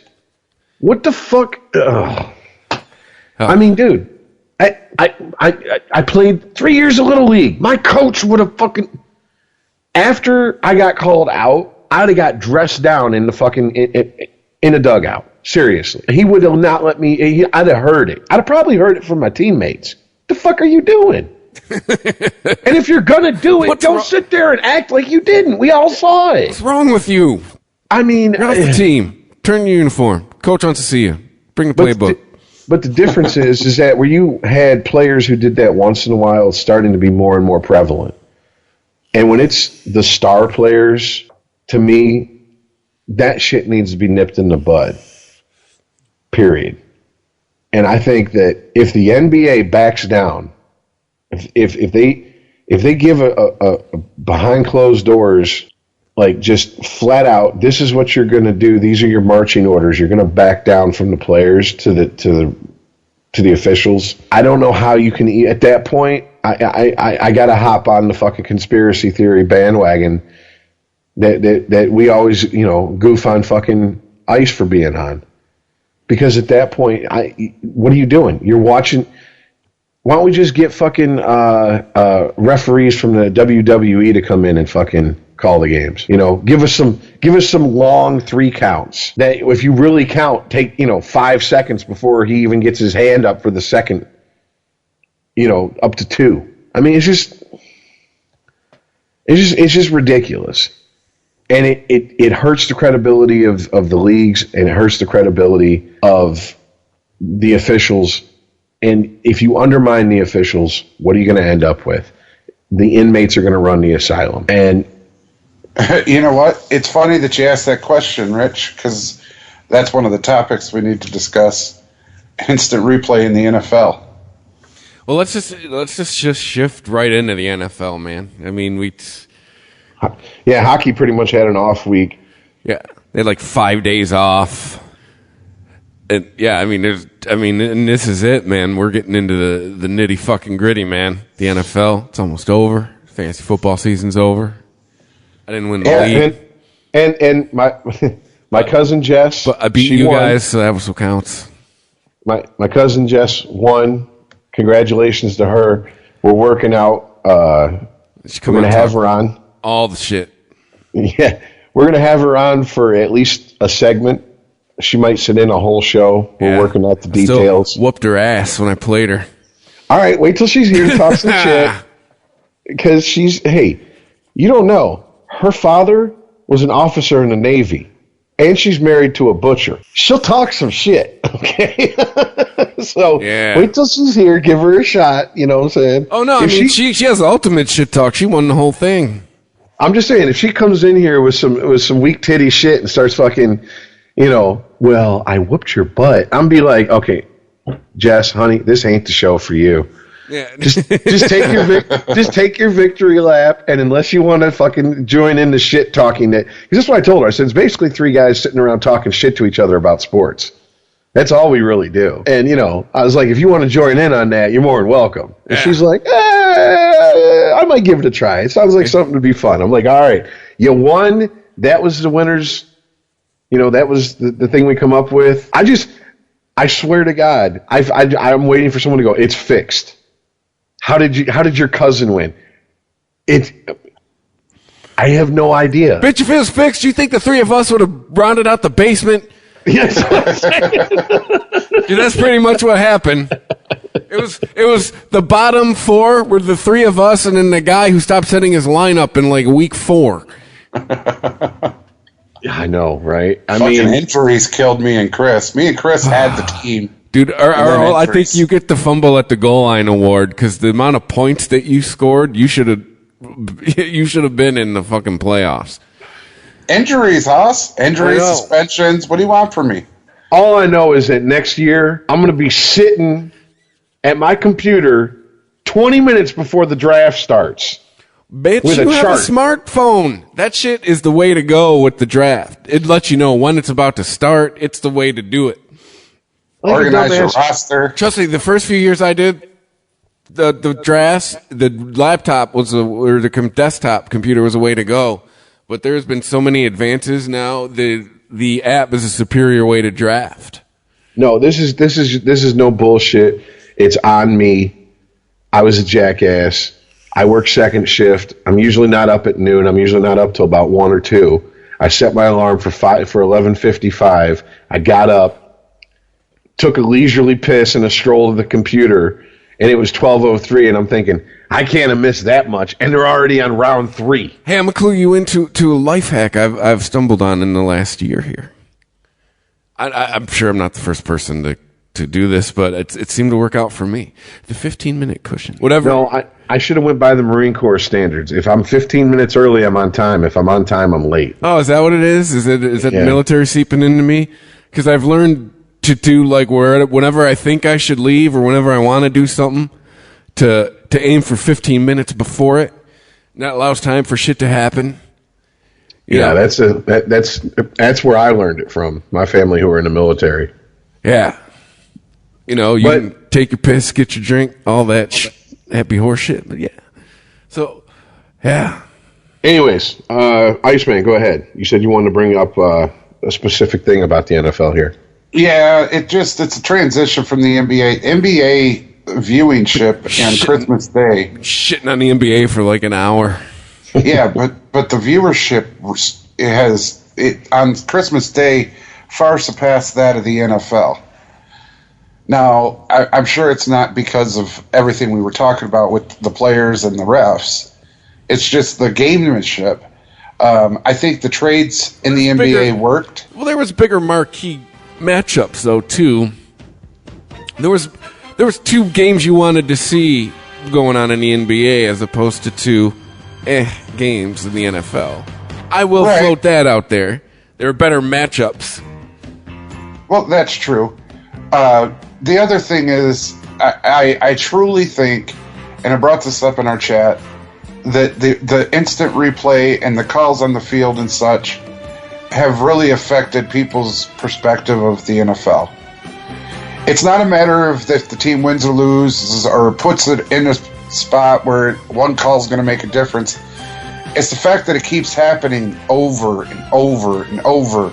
Week after week, we come onto this podcast and we're like, was it a catch or not? Every week, at least 1 or 2 games, we have to talk about was it a catch or not. It started way back in week 2 or whatever when Atlanta played Detroit. Was it a touchdown or not? Here you go, bringing up old shit. You know, it's been like that every week. Yeah. It just gets to be where it's not fun to watch anymore. But I will say this: if the NFL wants to streamline its rules and wants higher scoring, they really need to stop putting obstacles in front of themselves when it comes to streamlining the game so it's a higher scoring game. It really reminds me of what the NHL did when they were like, we want higher scoring games, but we're going to make more bullshit rules that make it harder to score, and we're going to let the goalies have oversized equipment, and if your foot even is within 10 feet of the crease, and you're taking away and making it harder to score a clean goal, yet you're bitching that scoring's down. You can't have it both ways. And I think the NFL realizes there's a problem. One, this season has been horrible as far as fucking injuries. Yeah. I cannot believe the marquee players that have been injured. It's just a parade of them, one after another. And I said that early in the season. And that hurts them because One, the league has preached parity for so long and engineered the league so they get more parity, where, yeah, you lose an Aaron Rodgers, that's going to fuck your entire season up depending on how long he's out. Yeah, because who wants to watch a Packers game if he's not playing? Nobody. You know, another thing that the NBA did is they put their marquee matchups on a day they knew people would be home to watch, Christmas. Tom Brady should have been playing on Christmas Day if you're the NFL. Well, to me, all you got to do is look at the last week. They didn't flex a game into the Sunday night position. Yeah, even the week before, that Pittsburgh New England game should have been the Sunday night game. Instead, what was the Sunday night game? Some shit matchup that didn't matter. Well, I mean, it's just, how the fuck are you going to bitch about viewership? You have a system where they can flex the schedule for games specifically to get more viewers, and then not do it and continue to bitch about viewership. I'm sorry, there's a point where if you're playing Russian roulette, I'm not going to feel sorry for you if you blow half your head off. I can't. You knew what you were doing when you stuck that gun to your head. What do you expect? You expect sympathy from me? My sympathy lies in the dictionary between shit and syphilis. There's where my sympathy lies. You're the NFL. You have a license to print money. Put the games people want to see in the prime fucking slots. Yeah, but here's the thing, Rich. I don't even think that's going to help it. Because, like I was saying... Really, man? Yeah, I do. The primetime game, Patriots and Steelers, was decided by a fucking referee. And a guy dropped the ball? Or didn't. Depends on how you look at it. We did this last week. Here there. It's got to that point where you're like, okay, who does the refs want to win? Do you guys remember the Oakland Chiefs game? I really don't think it's that. I really don't think it's like, hey, I'm a Pats fan. Not a call. Dude, I've been watching since '84. I've been watching football. I have never seen a game like the Chiefs and the Raiders ever, where the game fucking ended and then continued 15, 20 minutes after because the refs kept throwing penalty flags. They weren't going to stop throwing a penalty flag until the Oakland Raiders scored a touchdown. If you don't understand, you got to go back and watch the end of that game. The game clock read 0-0-0 in the fourth quarter. And they continued for... The Raiders' record does not back up your little conspiracy theory, though. I mean, if that's the case, why aren't the Raiders on top of that division? Oh, it does, Mr. Statsman. Because go back and look at the win-loss of that game. Raiders won. Yeah, but look at their record now. Man. I don't care about the record now. I care about that game. That game was over for 15 minutes, Chris. And the fucking refs would not let it end. They threw a flag on every fucking play until the Raiders scored a touchdown, then game over. Where was it played? Was it played in Oakland or in Kansas City? I think it was played in Kansas City. Well, then how does this... how does this fit a conspiracy theory? It's not even the home refs. It's not even the home team. Maybe they had a bet on the game, dude. I don't know. Maybe they just really are shitty refs, and there was no conspiracy. I think there's more water to that. That maybe they're just shitty refs. Which goes to my point, Chris. It gets to be where it's not fun to watch the game because of referees. I can point to each week. Well, I can talk each week. That's just it. The viewership is falling. I posted you the stats in the chat. It's down 5%. I agree. But I also think, too, there's part of it is you're in a transitional period with the NFL. I told you, man. I'm also of the theory that everything ebbs and flows. I mean, it's, you got a lot of the guys that were the face of the NFL for the last 20 years, or hitting the links, calling it a day. I totally agree. Remember how the NBA won shit till this 18-year-old out of Cleveland showed up? I disagree with that. But the here nor there. You got players retiring. You got people getting injured. The NBA, you had Shaq and Kobe till LeBron showed up. It was just all about Shaq and Kobe. No.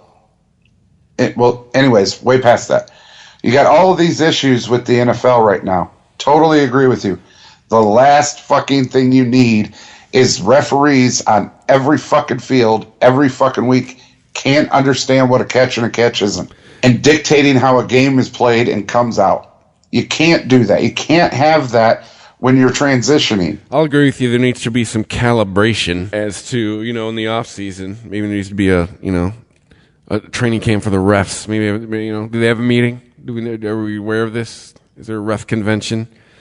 I'll agree with you there. There needs to be some calibration on, like, all right, let's go over what is a catch and what isn't a catch and see if we can get some clarification. And it's like I said in the pre-show.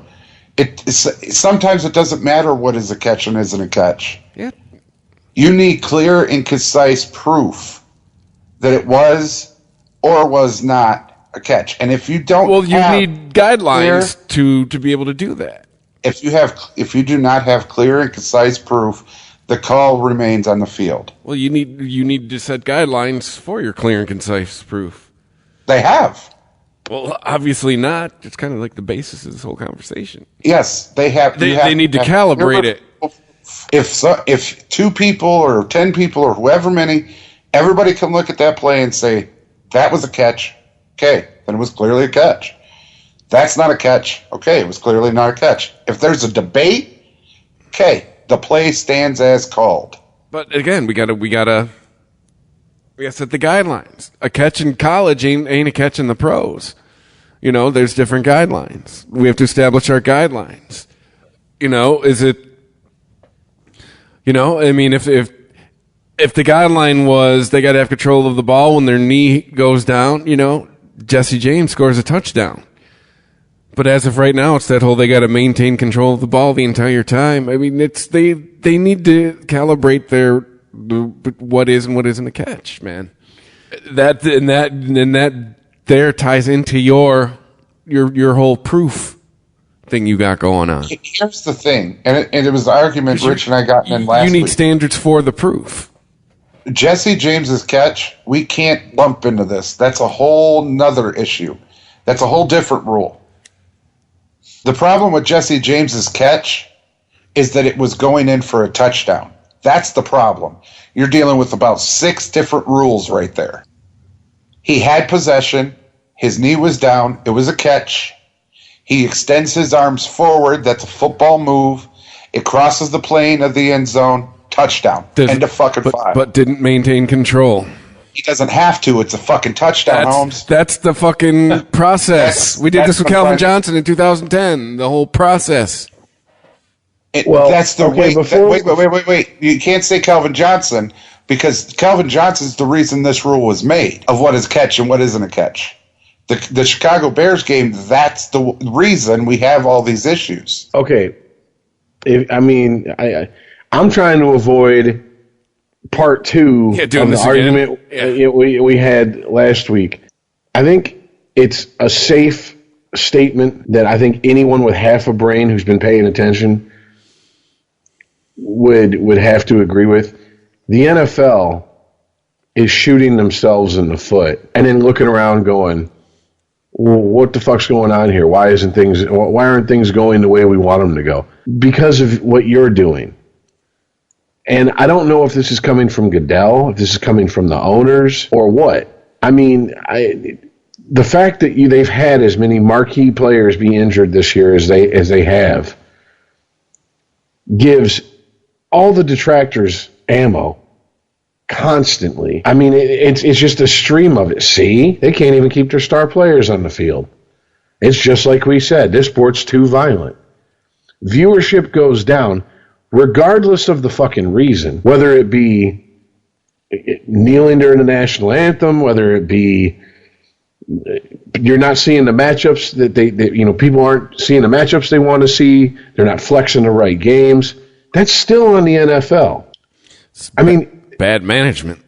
That just got a contract extension. The NFL could have came out and put an end to this kneeling during the national anthem by saying, you can't do it. You do it, we suspend you. Period.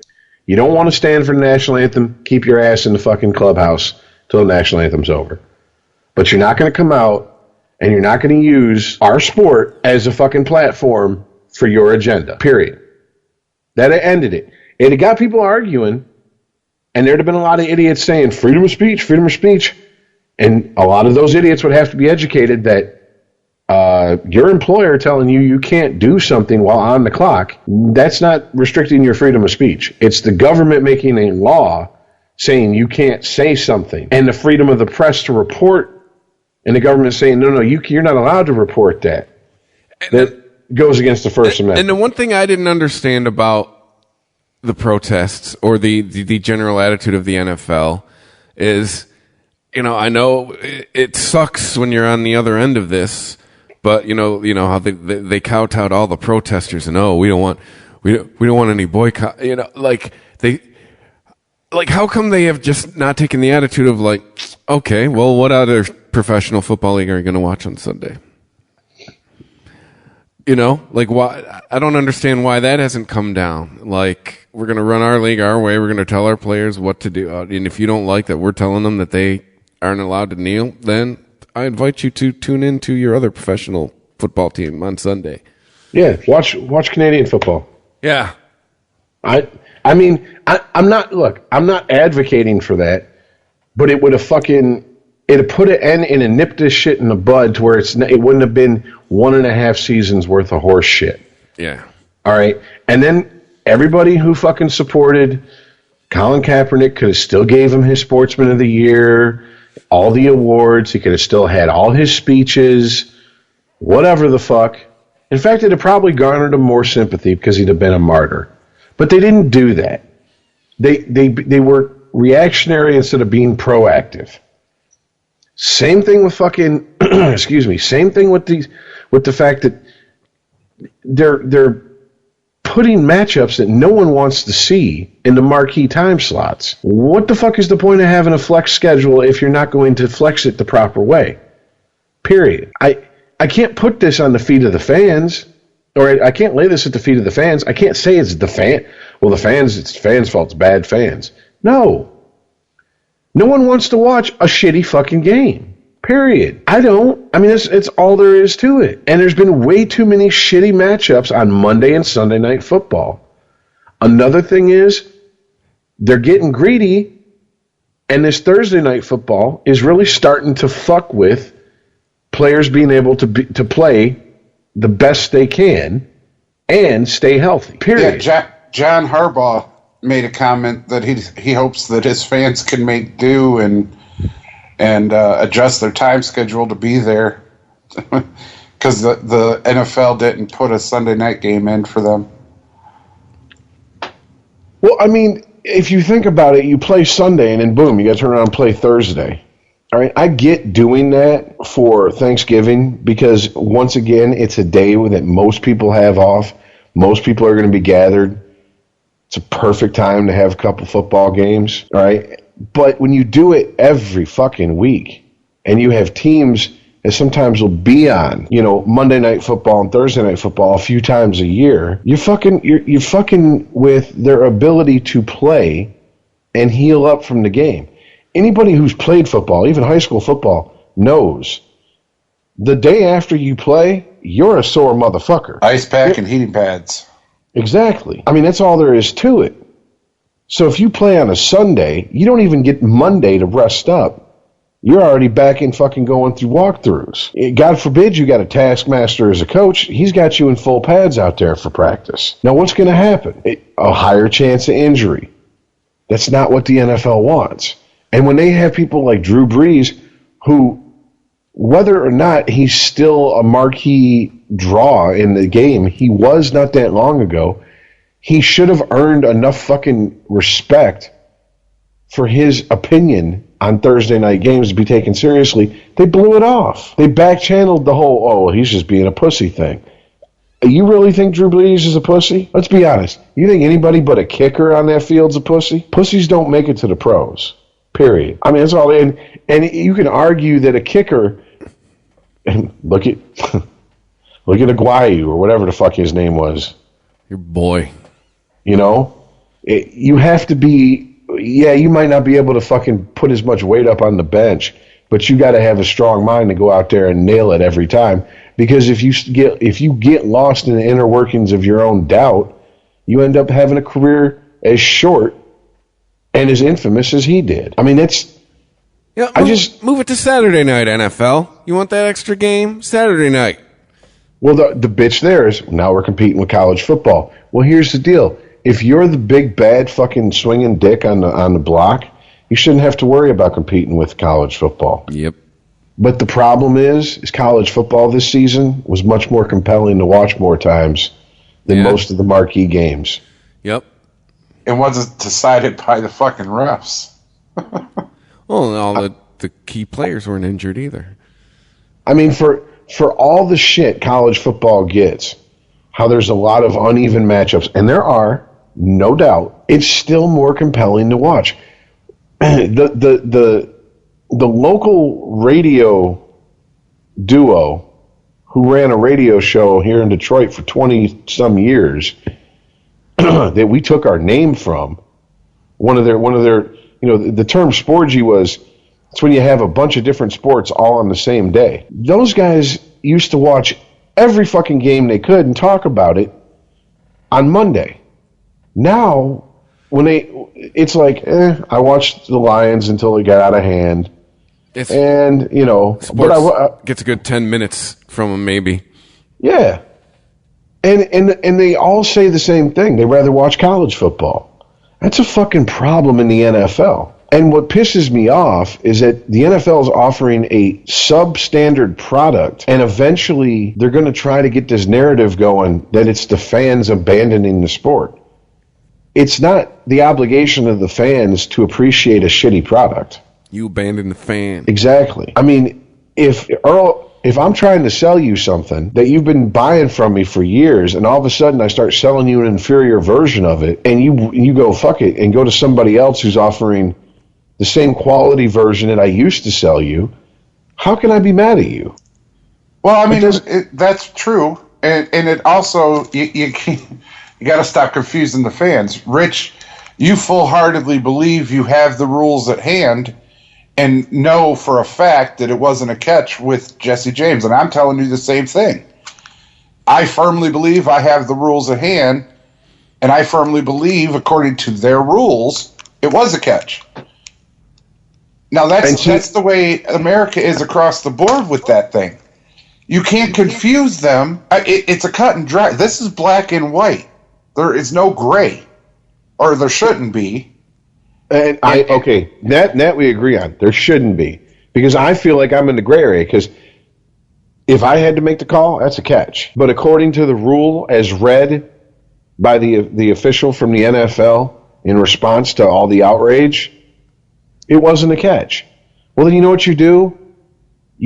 Why can't the NFL just have some humility and go, it's a dumb rule, and we'll amend it in the offseason for next season? Instead, I'm sure that's been said more than once since that catch, Rich. Not publicly. No, not publicly, no. But I'm almost positive it's been said behind closed doors. They're like, oh, God, we got to do something about that. Well, it's just like the replacement refs in 2012. They didn't want to fucking come out and say that was a clusterfuck until that fucking Seattle Green Bay game, when they couldn't cover it up no more. But they still did, and they just said, fuck it. We got to end this strike as far as the refs go. Period. We got to get our refs back. But they never come out and said, yeah, we fucked up, we made a mistake. I mean, think about it. If the NFL was a person, they would be an infuriating person to deal with because they're never wrong. Just ask them. And that's bullshit. You expect me to you expect respect and for me to take your sport seriously when you can't be honest with me? I don't think so. I mean, I feel like the NFL is shooting themselves in the foot more often than not, and they don't care. And they're looking at everybody else going, why did you allow me to do that? Motherfucker, you're holding the gun. What are we going to do? Bum rush you? No. What can we do? All fans can do is what they're doing. Tune the fuck out. And it's not just that radio show, that local radio show I was talking about. I hear a lot of fans who used to watch every NFL game they could, especially if they're not into fantasy football, go, I just watch my team and that's it now. Man, Sunday never played fantasy football till this year. Sunday used to be all day for me. Wake up about 10 o'clock, crack your first beer about 10:10, order some wings, some pizza, whatever. Kickoff happen, watch the 1 o'clock game, watch the 4 o'clock game, watch Sunday Night Football, and then boom, I'm watching SportsCenter to recap it all. Yeah. That was my Sundays. Those were the days. For well over a decade. Now I just watch Red Zone all day. Exactly. Red Zone all day, and then I'll watch the Sunday night game until I fall asleep. I mean, that's an issue with their product. And they need to fucking unfuck themselves most Ricky Tick, because if they don't, I don't know what else. I don't know what else. If it gets worse next season, this is 2 seasons now we've sat here and talked about the ratings dropping in the NFL. And I know for a fact, I'm more of a college football fan than I am a pro football fan, but I know you two are more about pro football. And not the past 2 weeks. Well, I was about to say it, but at various times over the last 2 seasons, I've heard both of you express the very best frustration. At the worst, almost like disdain for the NFL. 21.8% of starting quarterbacks are injured. 7 starting quarterbacks. 7 teams all are on the backup. Yeah, now see, I living true to my name, Iceman. I called this last year. Oh boy, that they were going to have a problem. Oh, and now they're starting to see big chunks of a problem. They'll see. I see. Won't. I'm never going to buy into that. They'll be fine. We're not going to see. They're not going to start putting plywood up on stadiums across the country. See, now that's the same. That's the same song and dance you said last year, except for they're not losing money, Earl. They'll be fine. Hey, Chris, they're losing money now, sir. So shit's going to change. I don't know what it is that's going to change. They'll be fine. I'm sure they'll be fine. But shit's going to change. Because here's the thing, Chris. Rich has warned about this for 2 seasons. If they don't change, and change in a big way and fast, these people are going to come in and take over and get football eliminated because it's such a violent rich white guys sport. Stop making money, they figure out how to make money again. I'm just saying, dude, it's going to be taken out of their hands soon if they don't change. By who? Are people going to grab torches and head for... by these sensitive people that say it's How? Chris, hush. Let me tell you. By these sensitive social justice warriors that are going to band together and eliminate football altogether. No way. As we know. Oh, my God. Okay. Erroneous. No way. That would not happen, dude. Okay. No way. Okay. It makes too much. There's too much commerce involved, man. There is too much commerce at stake for that to ever happen. I will say, I'll say this. The NFL wants constant growth, and they don't accept that at some point they've reached maximum growth and they're going to plateau. They want constant growth. And you can see that they want it because how long now has it been? Every October, got to wear pink. Got to fly the breast cancer fucking flag. Okay, that's just a cynical ploy to try to get women to watch football. Hey, we're not just for men. We care about you. Watch our sport, titties. Please. Yes, watch our sport, please. We're into titty sneakers. All right, they had a push for a minute there in the 2000s where they were trying to do move into like Latin countries. Hey, we're going to have maybe a team in Mexico, and we need to get more people of Latino descent into the NFL and this and that. Put that thing on the ground, start kicking it. Exactly. And they've basically found out that once you go south of the United States border, the farther south you go from that border, the less interest there is in American football, period. Sorry. Soccer has a, no pun intended, a foothold strongly in those countries. Maybe, and I'm just picking numbers out my ass, but I think it's safe to say 1, 2 people out of 10 give a fuck enough or have enough curiosity to even turn on an NFL game when they have games in Mexico City or whatever the fuck. They're constantly trying to expand. They're now seeing a loss of viewership. That's unacceptable to them as a business. Never get it confused. When I say the NFL, I'm talking about that shield. I'm talking about the people who run the league. I'm not talking about individual teams. I'm not talking about individual players. I'm talking about the NFL as a fucking massive corporation wants to keep growing. And losing viewership is not the way that that's going to fucking happen. Yes. You start trending downward, people find that, no, shit changes real fast. Now, I hope, and this is where I kind of agree. Well, no, this is where I just agree with Earl. I think that the biggest mistake the NFL could make is to try to water down the sport to appeal to the people who are yelling it's too violent, too many injuries. That would be their biggest mistake. Now, I'm not saying go full old school to where they can give fucking clothesliners and shit like Deacon Jones did back in the day, trying to take motherfuckers' heads off. I'm not saying that. Dick Buck is breaking fingers on the bottom of the pile. It'd be fun to watch. I mean, yeah, but I mean, come on now. At a certain point, I mean, what do you want? Do you want to see fucking the best players right now play for 3 years because that's all they can manage before their bodies give out because they're fucking being cheap shotted week in, week out? I don't. I mean, there has to be a balance. If Vinny McMahon has his way again, we will be. Well, and no, I heard another theory about that floated out, that he's trying to buy the Panthers with his little corporation that he started up. Like he sold a bunch of stakes and he started up another LLC or corporation or something that's main interest is professional football. See, I always thought he was trying to pull a Trump anyways, like Trump did with the USFL. By buying I think it was the Generals, the New York Generals, Admirals, whatever the fuck that team was. I don't know. Yeah, I remember I was 5 when the USFL was in full swing. He was trying to backdoor his way into the NFL, fold the USFL and move his team into the NFL, kind of like they did with the AFC and the NFC, by combining the AFC and the NFC into the NFL.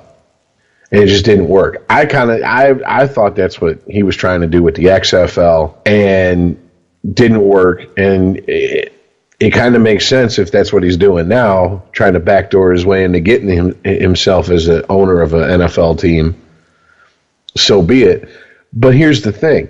Even if he's not doing that, the fact that he thinks the NFL is vulnerable enough that he's willing to dump the money he's going to have to dump into another league has to. And I mean, look, say what you want about Vince McMahon. Man's a shrewd businessman. Look at the WWF, and his wife runs a small business administration. Look at the WWF, and it was the WWF back then before he took over versus now, worlds apart.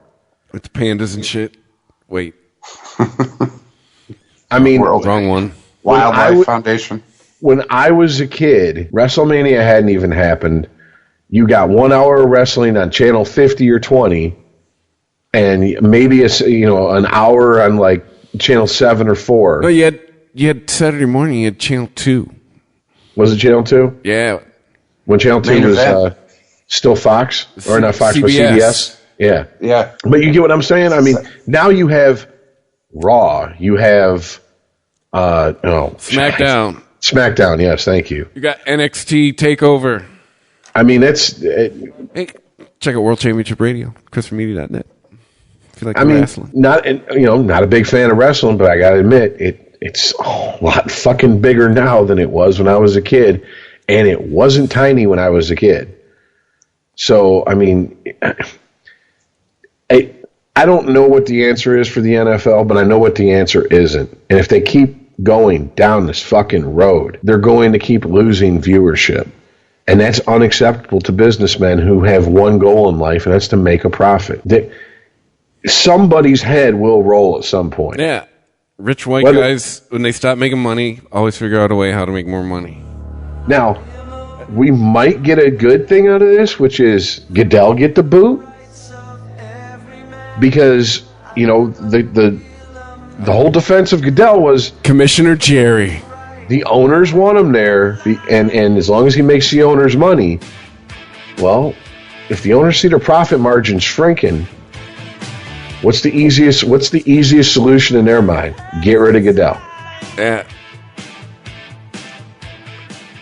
Stop making the loot. Get someone who will make the loot. Commissioner Jerry. He sell Team Jason Garrett. Earl Thomas can play for him. Oh, Jesus. Come get him in the offseason. Jerry runs the league. Dude. Yeah, Jerry runs the league. Every Monday night, Dallas Cowboys. Yeah, from Jerry World, playing 16 home games this year. Dallas Cowboys playing the practice squad, so it's Cowboys versus Cowboys.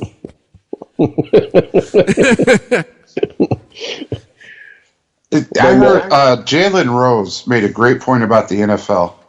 You have 32 teams, each of them playing 16 games. That is the lowest number of games played by a major sports. Thanks for pointing out the obvious, Jalen. Well, couldn't figure that one out. Here's the thing. You got to convince the viewership to stay for 16 games per team. If you got to convince your viewership and your fan base in the NBA to stay for 82. In fact, MLB, it's what, 120? 162. Oh, right. Come on, man. How much is it in hockey? 82 or 80? It's 82. Might be 84.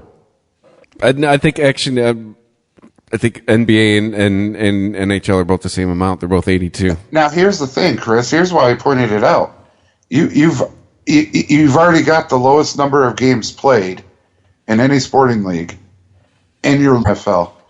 You have 32 teams, each of them playing 16 games. That is the lowest number of games played by a major sports. Thanks for pointing out the obvious, Jalen.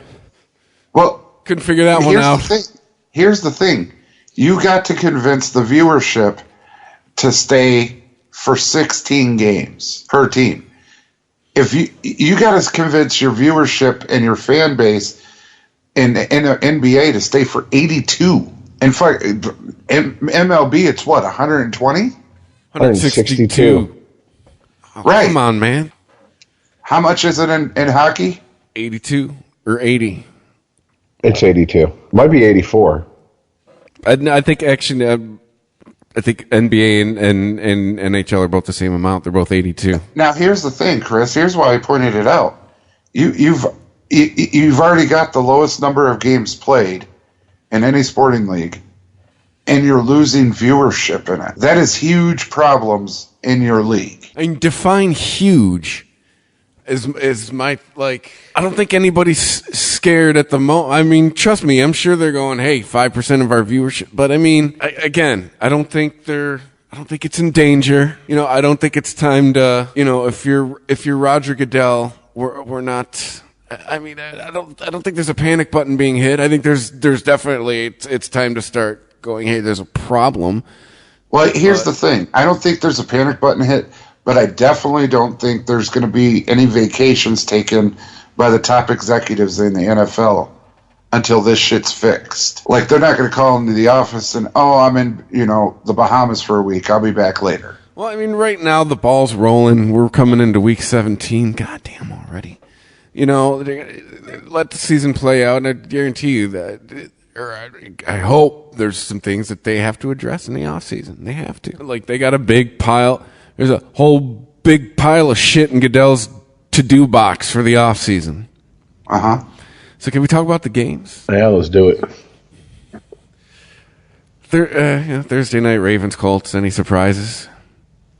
Maybe that the Colts put up 16? Oh, no, I'm sorry, Saturday. Sorry, I just see the first game, and then my brain's on autopilot. I think it's Thursday night game. And then... the Vikings blanking the Pack. Both teams on their backup quarterback. Let's talk about that for a minute. No, wait. No, Rodgers started, right? Let's talk about that for a minute. Yeah. Why do they not have to waive Rodgers? Because they're Green Bay and they... Fuck you, I do what I want!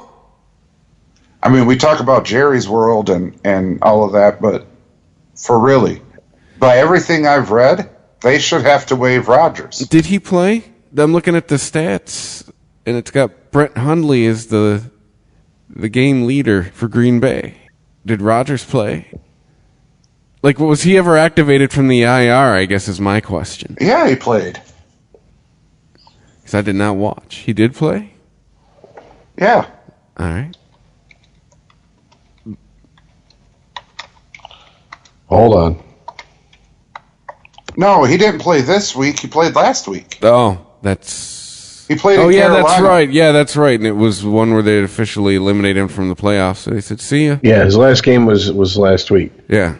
Right. He was activated from the IR. He played against Carolina. They lost. They were eliminated from the playoffs. Remember, people, half-ass. It's at the beginning of the show.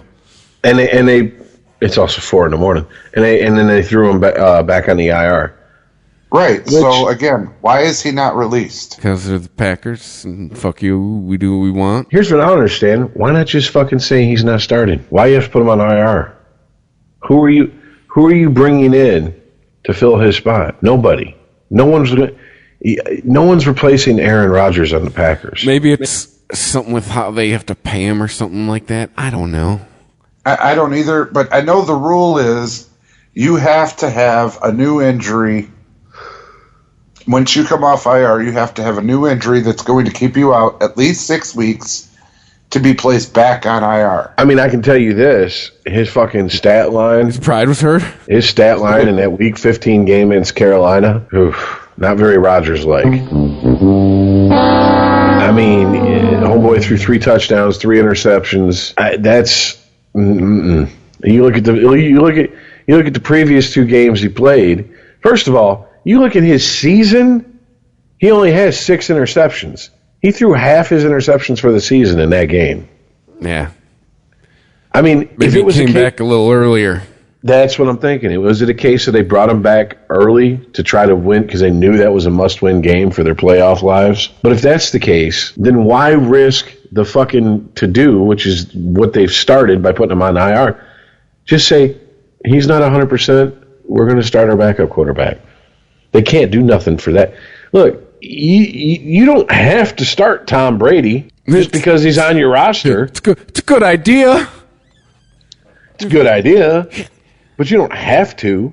There's plenty of teams, week 16 and 17, who've clinched a fucking playoff spot, clinched a first-round bye, that will sit their star players. They don't want to risk them getting injured going into the playoffs. It's not unheard of. It's a very common practice. All right? Why risk opening up this can of worms unless it's just literally, like you said, Chris, fuck you, I'm King Ding-a-ling because we're King Ding-a-ling because we're the Packers. Motherfucker, your trophy for the Super Bowl is named after our coach. Fuck you. We're going to do what we want. Eat a dick.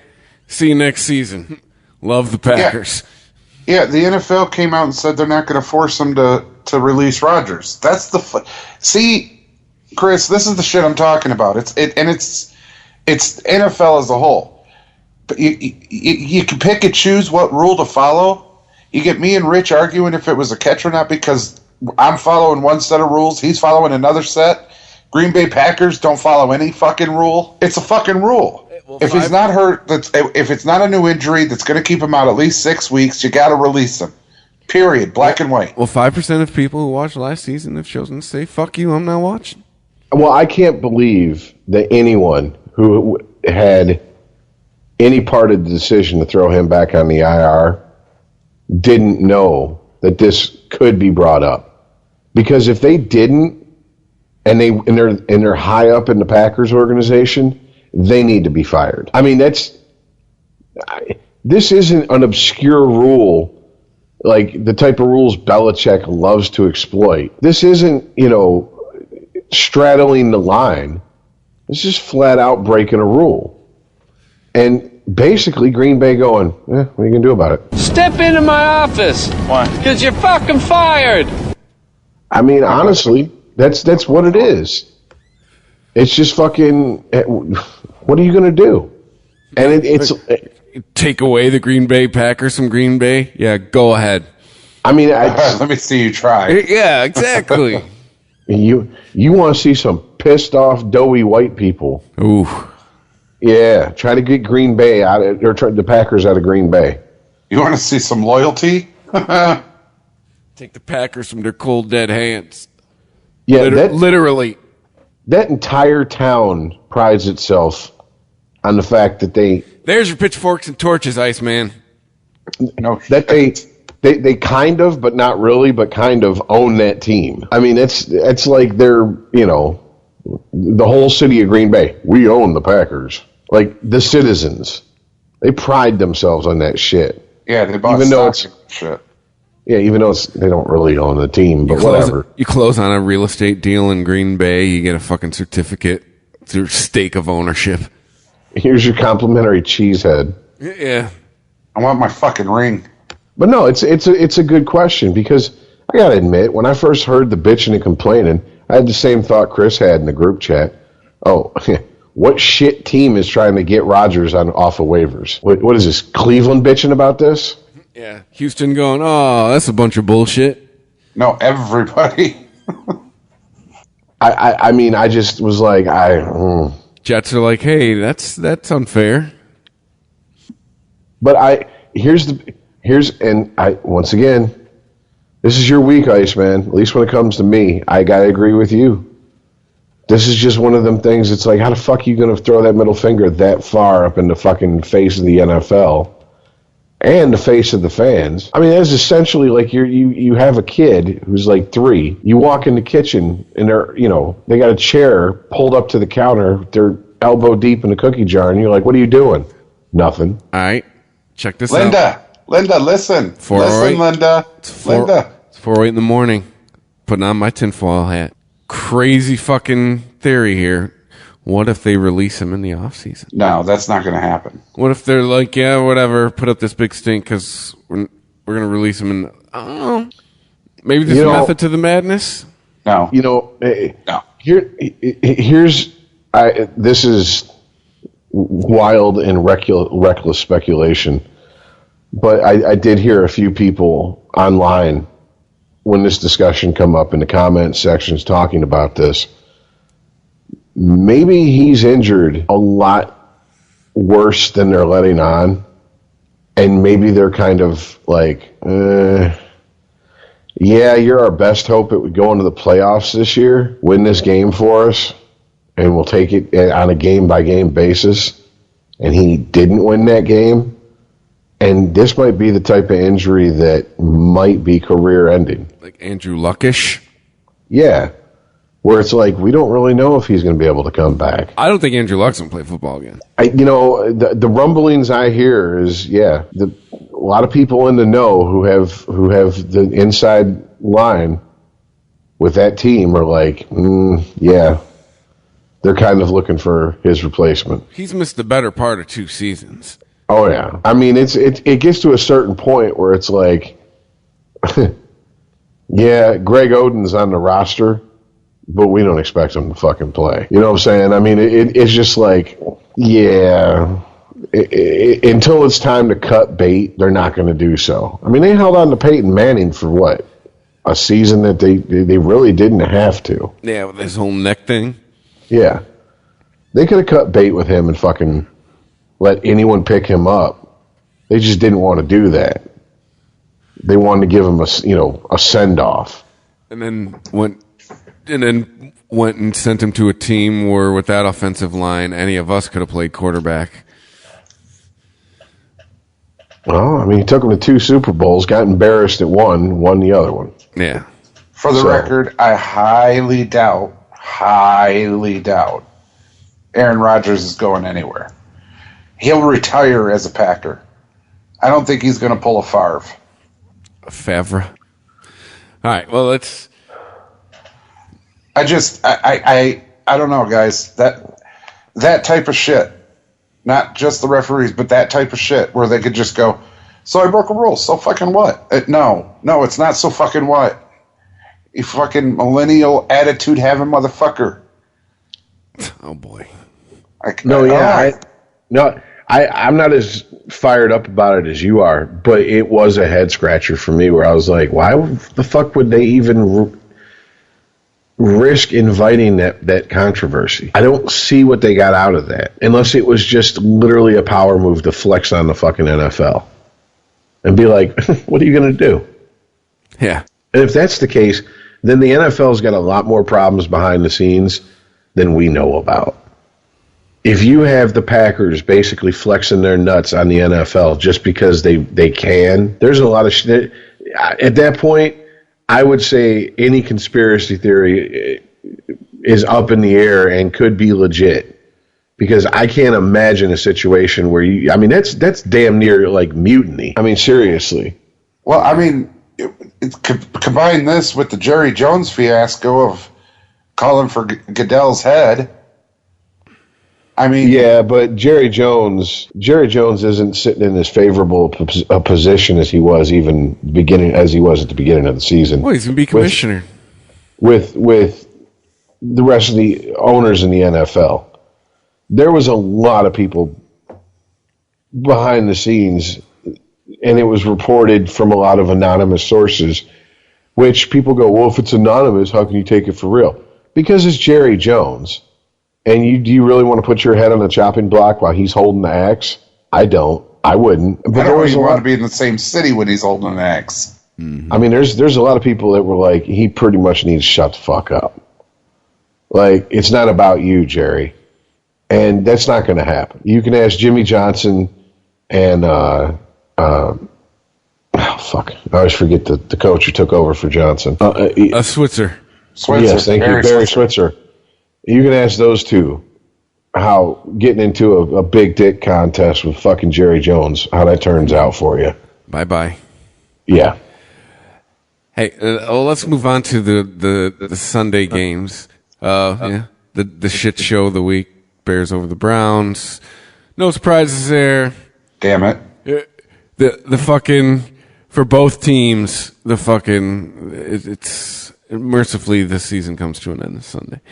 All right, hey, assholes. Really? You can't beat the fucking 6-9 team, huh? You can't seal you sealed it in one way, your playoff fate. Dipshits. Way to go, assholes. Thanks for coming out. We'll see you in 2018. And apparently, if we don't want to see Jim Caldwell, we're racist. Jim Caldwell's hot seat is because we are racist. We talked about it earlier in the show. Well, since we talked about that, there's really no need to revisit it. The new controversy is the rumors coming out of Allen Park is they're going to fucking sit Stafford for this coming up week. Well, why bother? Why not? I'm with you. Why not? At this point. Now earn that paycheck, son. You're the most paid player in the NFL. Maybe I could see that argument. Well, the theory is if Caldwell has worn out his welcome, they don't want to risk Stafford getting injured, possibly not being 100% for the new coach and new regime that comes in, because it really doesn't give him a fair shot to work with all the pieces that they have. If that coach is coming in and it's like, wait a minute, I don't even have my franchise quarterback. What the fuck am I supposed to do? Dude, you just paid him a lot of money. You just invested a lot of money in this guy. It's protecting your investment. If this game don't matter, fuck it. Have a seat, son.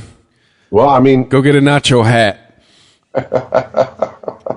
Goff is sitting. Yeah. Rams aren't going to play him.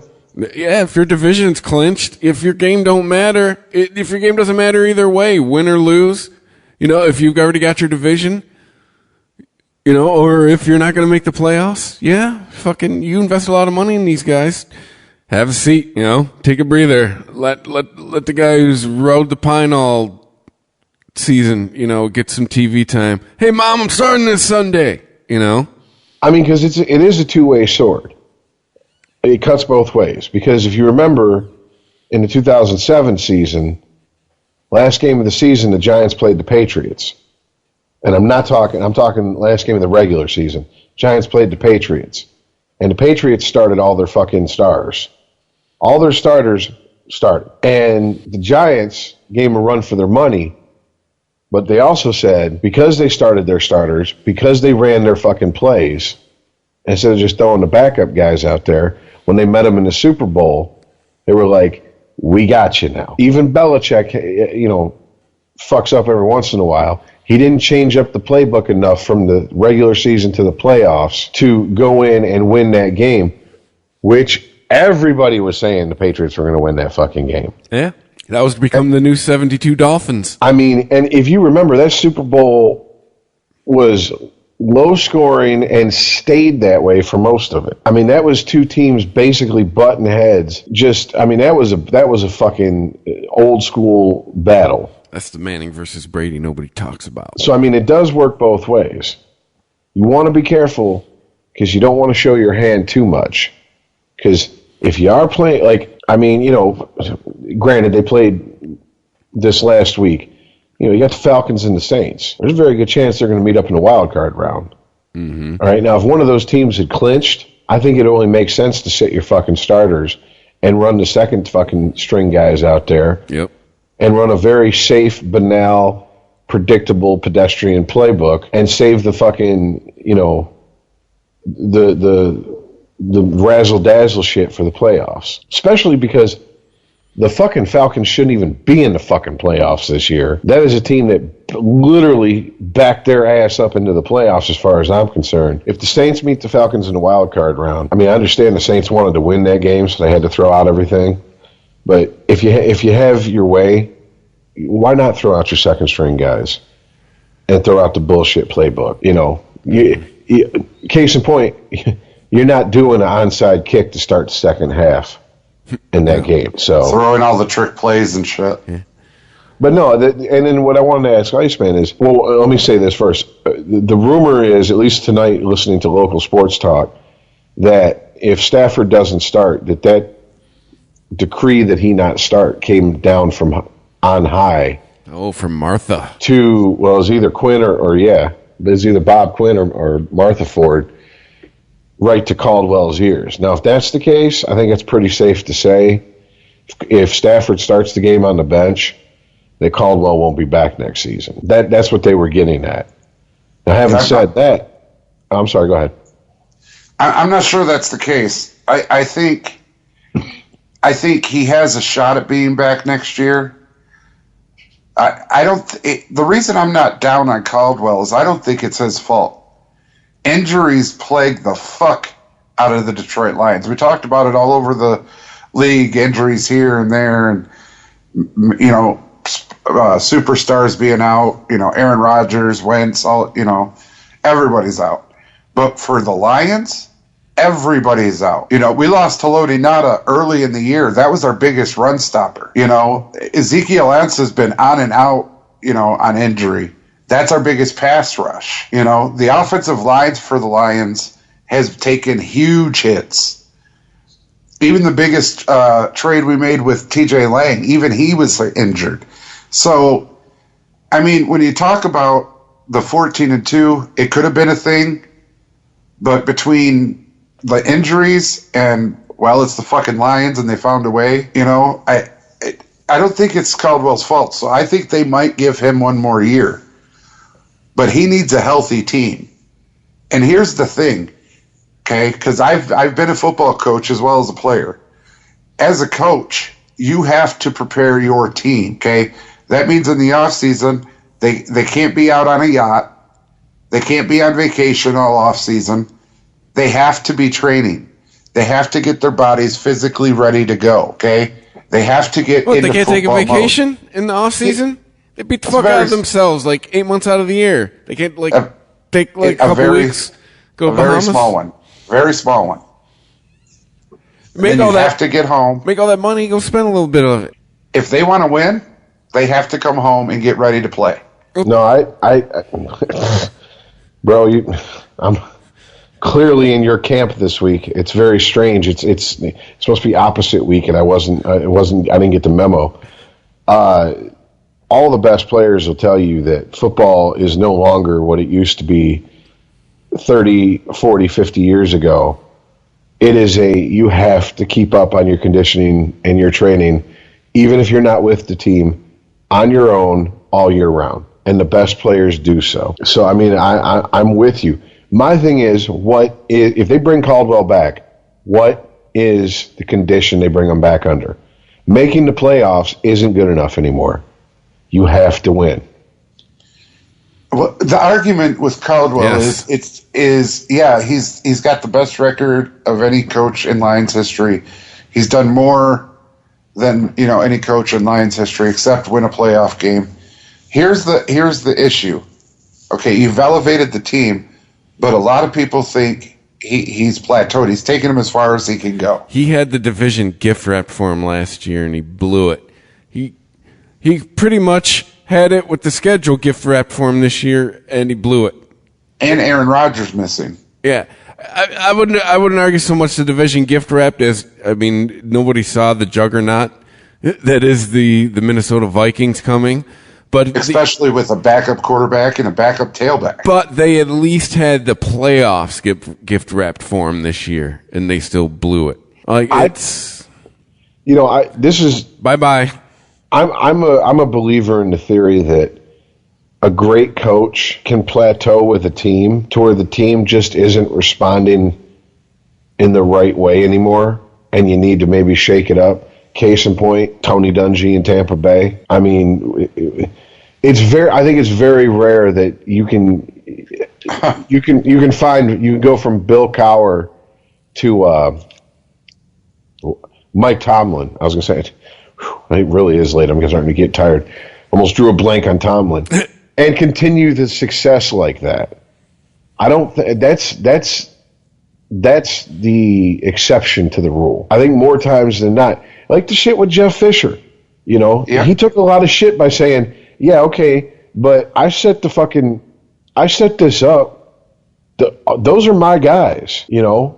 This defense was looking good under me before I was ever fired. He's not wrong. Where's the lie, though? He's not lying. It's just, it's not the humble thing to do, to come out and stroke your own fucking cock like that in the face of your former team having more success, even if it's the truth that you did set them up for that. I mean, if Caldwell comes back, playoffs is a given. You must make them.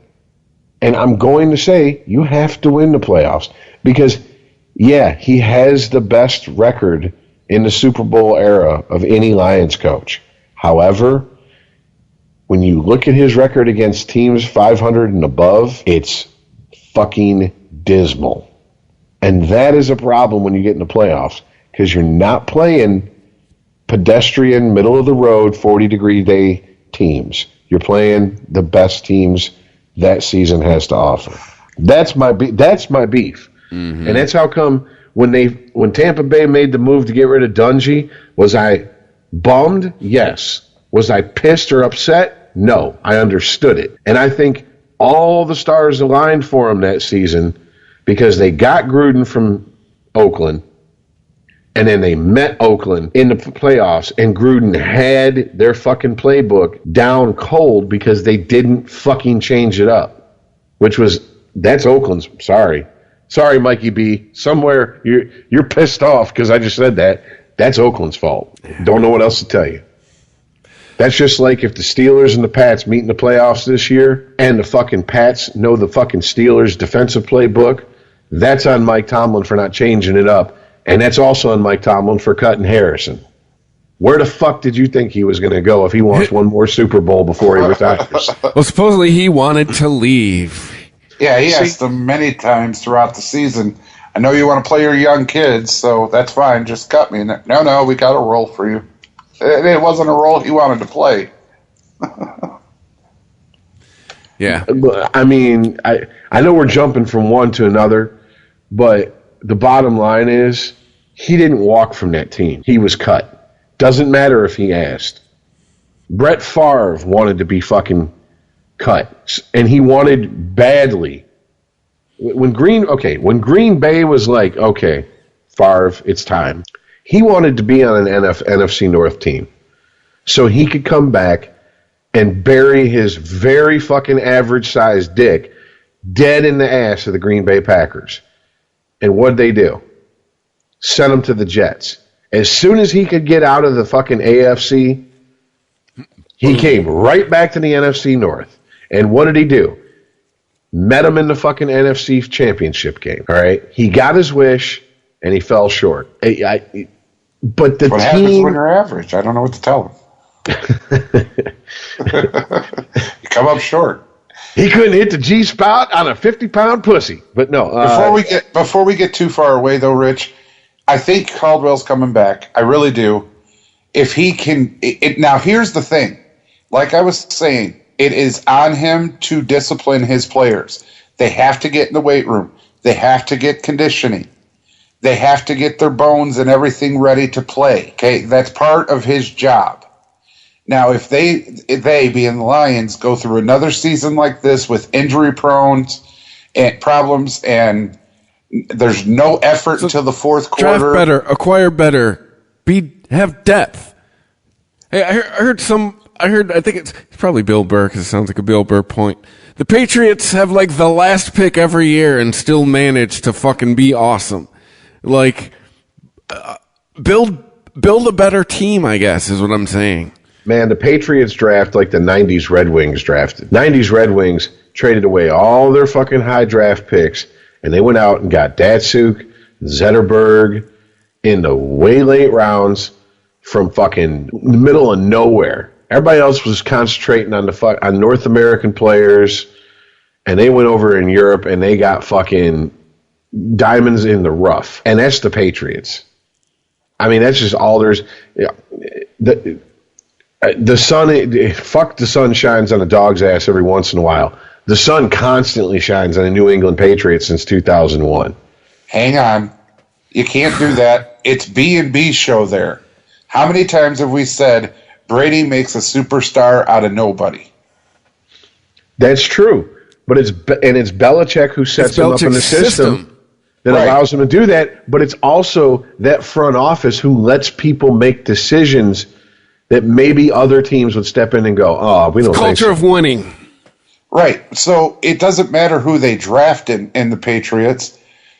The B&B show is going to make them a superstar.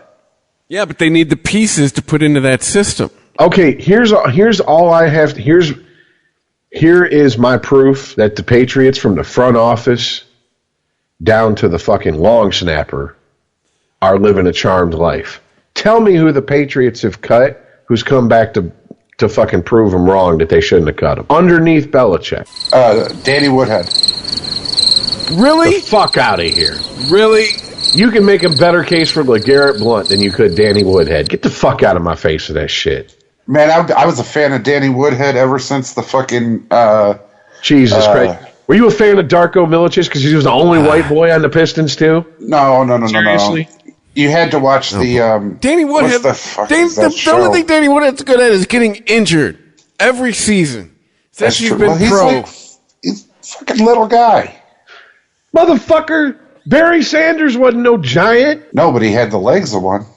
Emmett Smith wasn't 6'3". Those motherfuckers were straining in cleats on concrete to get to 5'9". All you had to do was look at the offensive line when they stood next to him. Like Mutt and Jeff.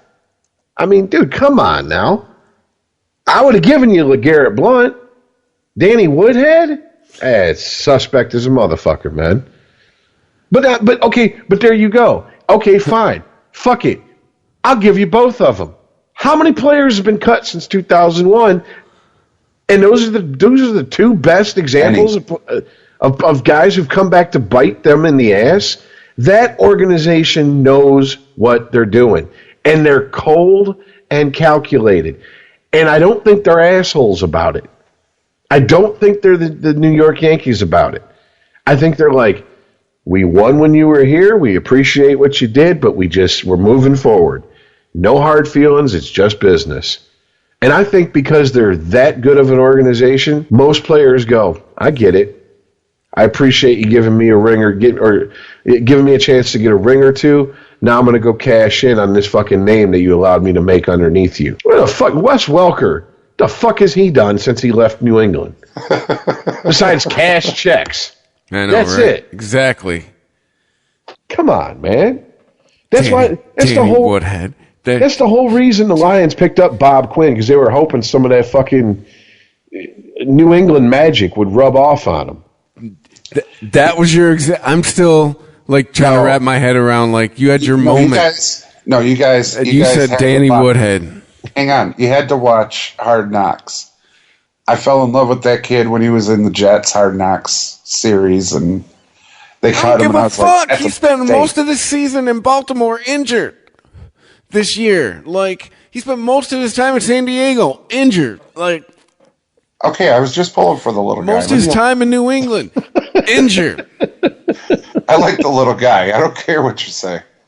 I know. I feel for you because the year they had the Chiefs on there, back when Herm Edwards was coaching the Chiefs. That's how long ago that was. I forget. Recently returned to coaching, Herm Edwards. That Herm Yeah, Edwards. yeah. The guy that it was a fucking 2-man competition for the starting fullback position, and I really took a fucking liking to the underdog, and he didn't make it. And it's funny, they did a Where Are They Now? That motherfucker sells medical supplies. We're gonna call you Danny Woodhead, 14-2. Come on, don't compound it. You don't have to fucking. You don't have Like to. I you said, don't I have to like the pile kid. on. I don't care what you say. Stack them. But here's the thing, though. That just proves my point. It is the B&B show and the Patriots organization. Okay. Oh, here's But there's standards. You have to live up to their standards to be acquired by the organization. They don't just pick it. You can't just be any geek off the street. Chris, stop.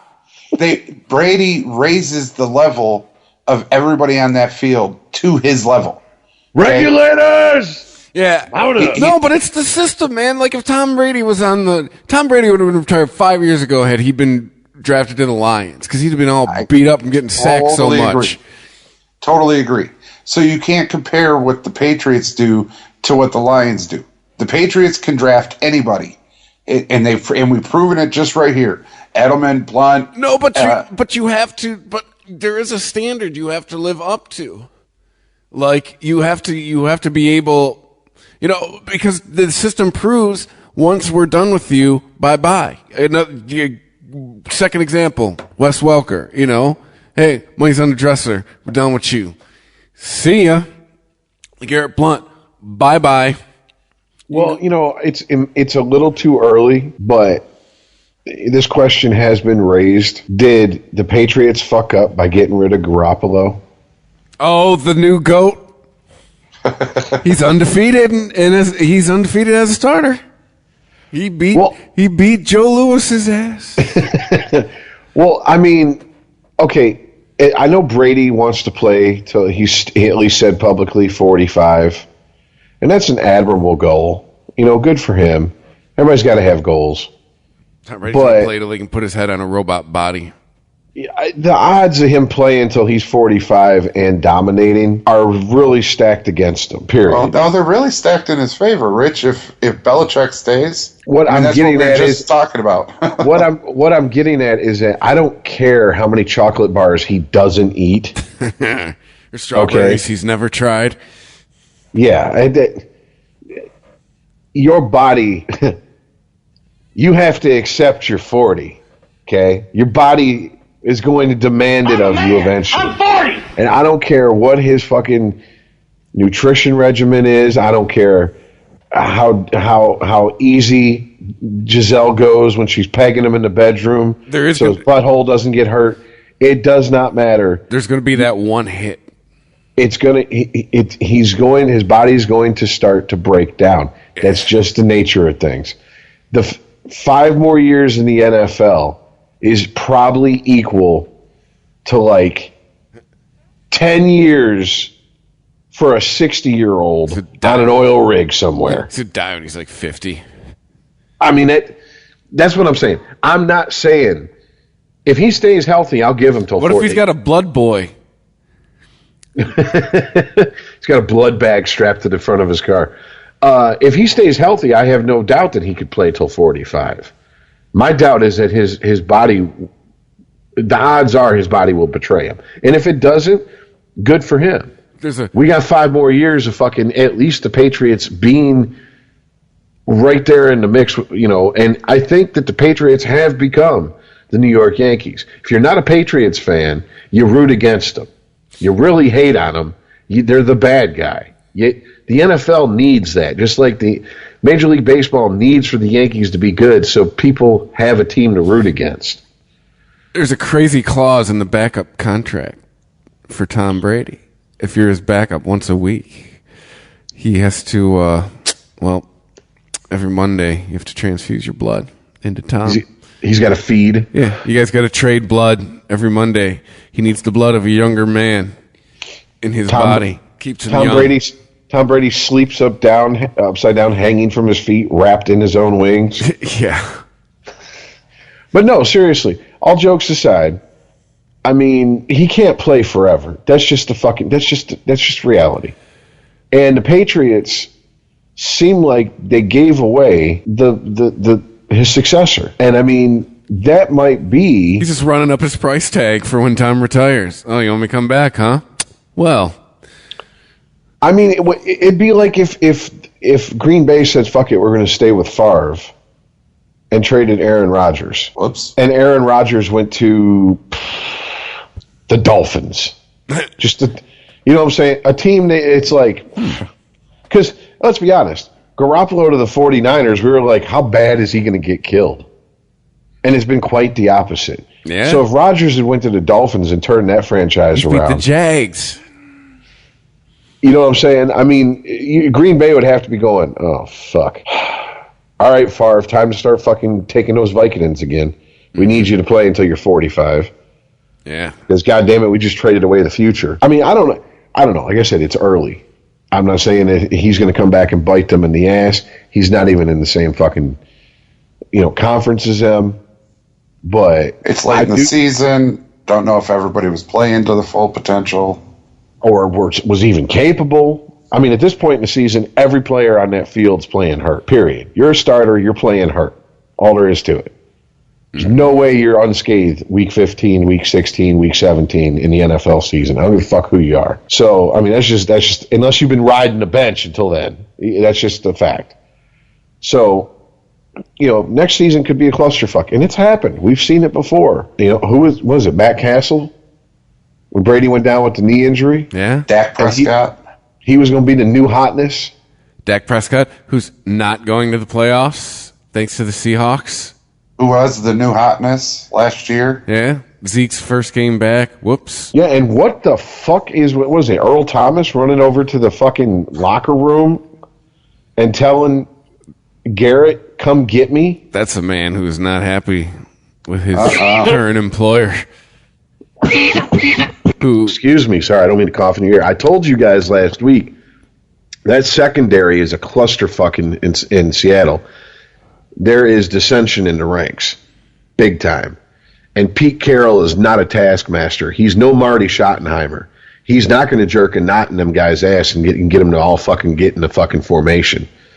He's too much of a player's coach.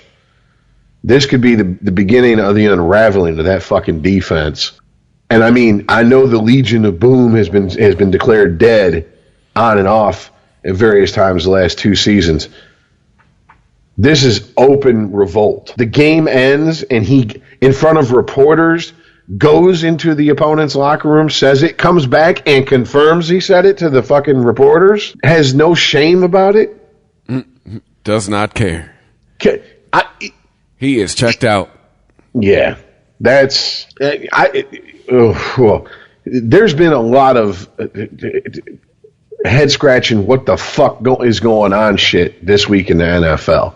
About what the fuckins. Like to me, that it's neck and neck with that Captain Crab Legs down there in Tampa. Oh, Jesus God! Your boy. You know, I got a drop that I'm debating on whether or not I should play. Because from another radio show. Might as well play it. There it is. Your boy, dude. Jameis Winston. Professional NFL quarterback crying on national television. Wow, after running over executives on the sideline and having to be restrained, and I mean, on top of him picking a fight earlier in the season and letting his star wide receiver, go in and fucking do the dirty work, dude. He does not have his locker room. I'm ashamed that I fucking actually co-signed on this motherfucker earlier in the season. I don't care about his stats. Stats are nice. Stats don't put rings on your fingers. Wins put rings on your fingers. You know, and I said that in a Tampa Bay Bucks fan page, and I was shouted down. You don't know what you're talking about. Blah, blah, blah. First fucking quarterback to ever start for Tampa Bay. 4,000 plus yards passing his first 2 seasons. Yeah, wonderful, great. And how many championships have they brought home? None. I mean, he's making Cam Newton look like Tom Brady as far as fucking professionalism, composure, and all around not being an asshole. That's your boy, dude. That is the quarterback of your team. At this point, I'm almost back to we should have drafted Mariota. And you know I'm not on the Mariota bus, and I'm almost back to that. What the fuck were they doing? He's 21 for 27, 367 yards, 1 TD, and he cried. Is there a stat for that? 1 cry? I'm going right back to one of the very first shows we did when it was just you and I, Chris. And I said this.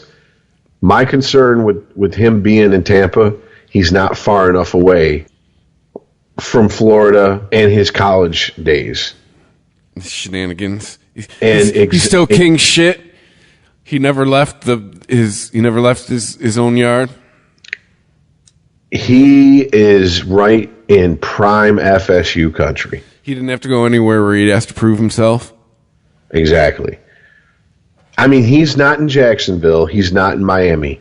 He's in Central Florida, right there in FSU fucking territory. And ship him to San Francisco, completely across the country, where nobody knows him. Well, it's allowed him to basically play in a state of arrested development where he doesn't have to grow up. Yeah. He can just continue to act like a fucking asshole college student. Yeah. I was quarterback of the college football team around here. Now I'm the quarterback of the pro team around here. I'm a man. And some players that works free for. Crab legs. Big boys do cry.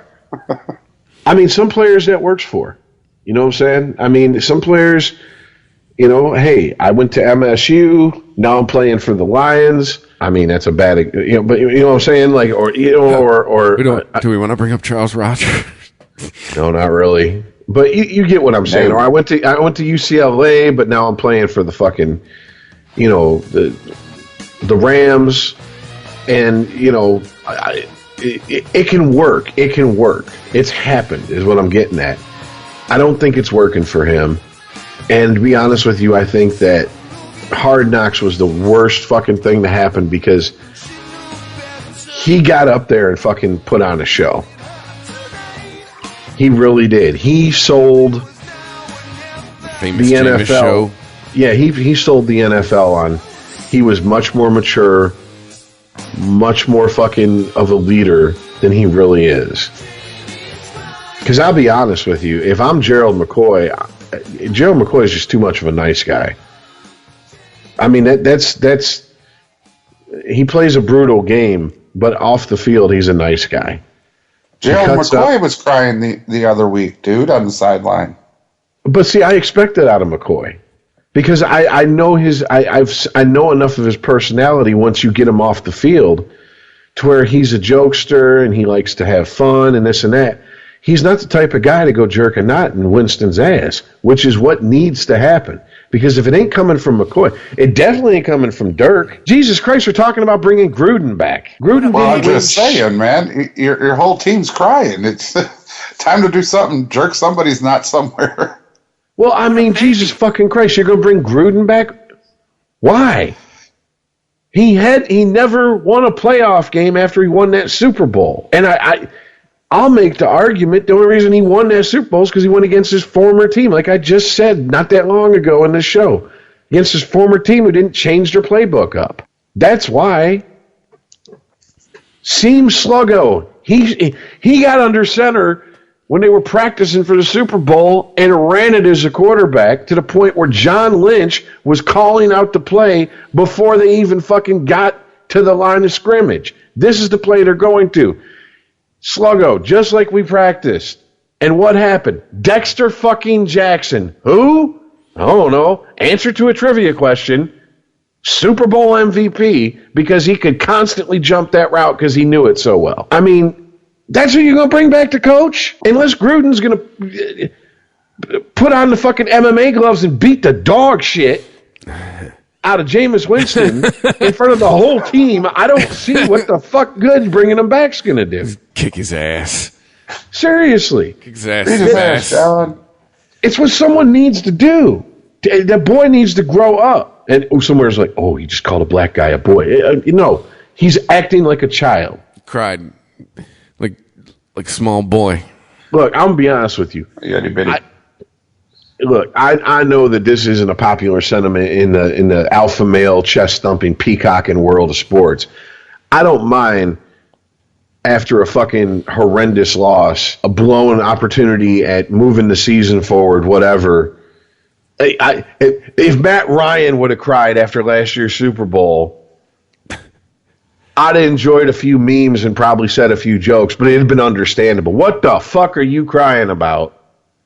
Motherfucker, you ain't even sniffing the playoffs. Yeah. If the playoffs were within arm's reach, bitch, you wouldn't have any arms. All right? What are you crying about? Where was all this crying earlier in the season?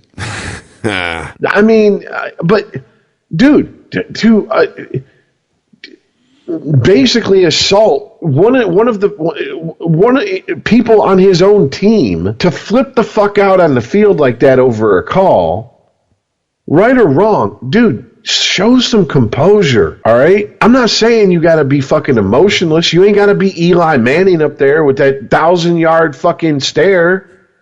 But Jesus Christ, man. First of all, you ain't been in the league and been through that much bullshit to get that upset. You're a youngin'. What is this, third year, fourth year? Get the fuck out of here.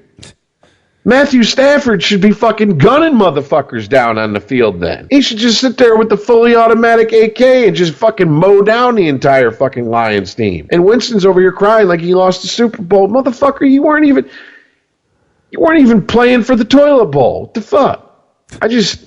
He's got to go, man. He's got to go. And the Bucs will hold on to him. They're going to give him another. They fucking blew out Lovie Smith to get Dirk Cutter in there because, well, he's a quarterback guru. Yeah. Do you see a pattern with these fucking quarterback guru coaches, by the way? Jesus in khakis. What the fuck quarterback has he brought through Michigan that's worth a shit? None that he's fucking recruited. Dirk Cutter brought in Tampa Bay. Nothing. John Gruden put in at Tampa Bay. That motherfucker collected quarterbacks like nerds collect Magic the Gathering cards, and he still didn't have a franchise quarterback in his time there. And he's a quarterback guru. He runs the quarterback camp. I'm John Gruden. I'm going to have a quarterback camp. What are you talking about quarterbacks? Brad Johnson. That's who won you a fucking Super Bowl. That prissy motherfucker that changed fucking jerseys because he couldn't stand a dirty one after every quarter. That's who won you a Super Bowl. Oh, man.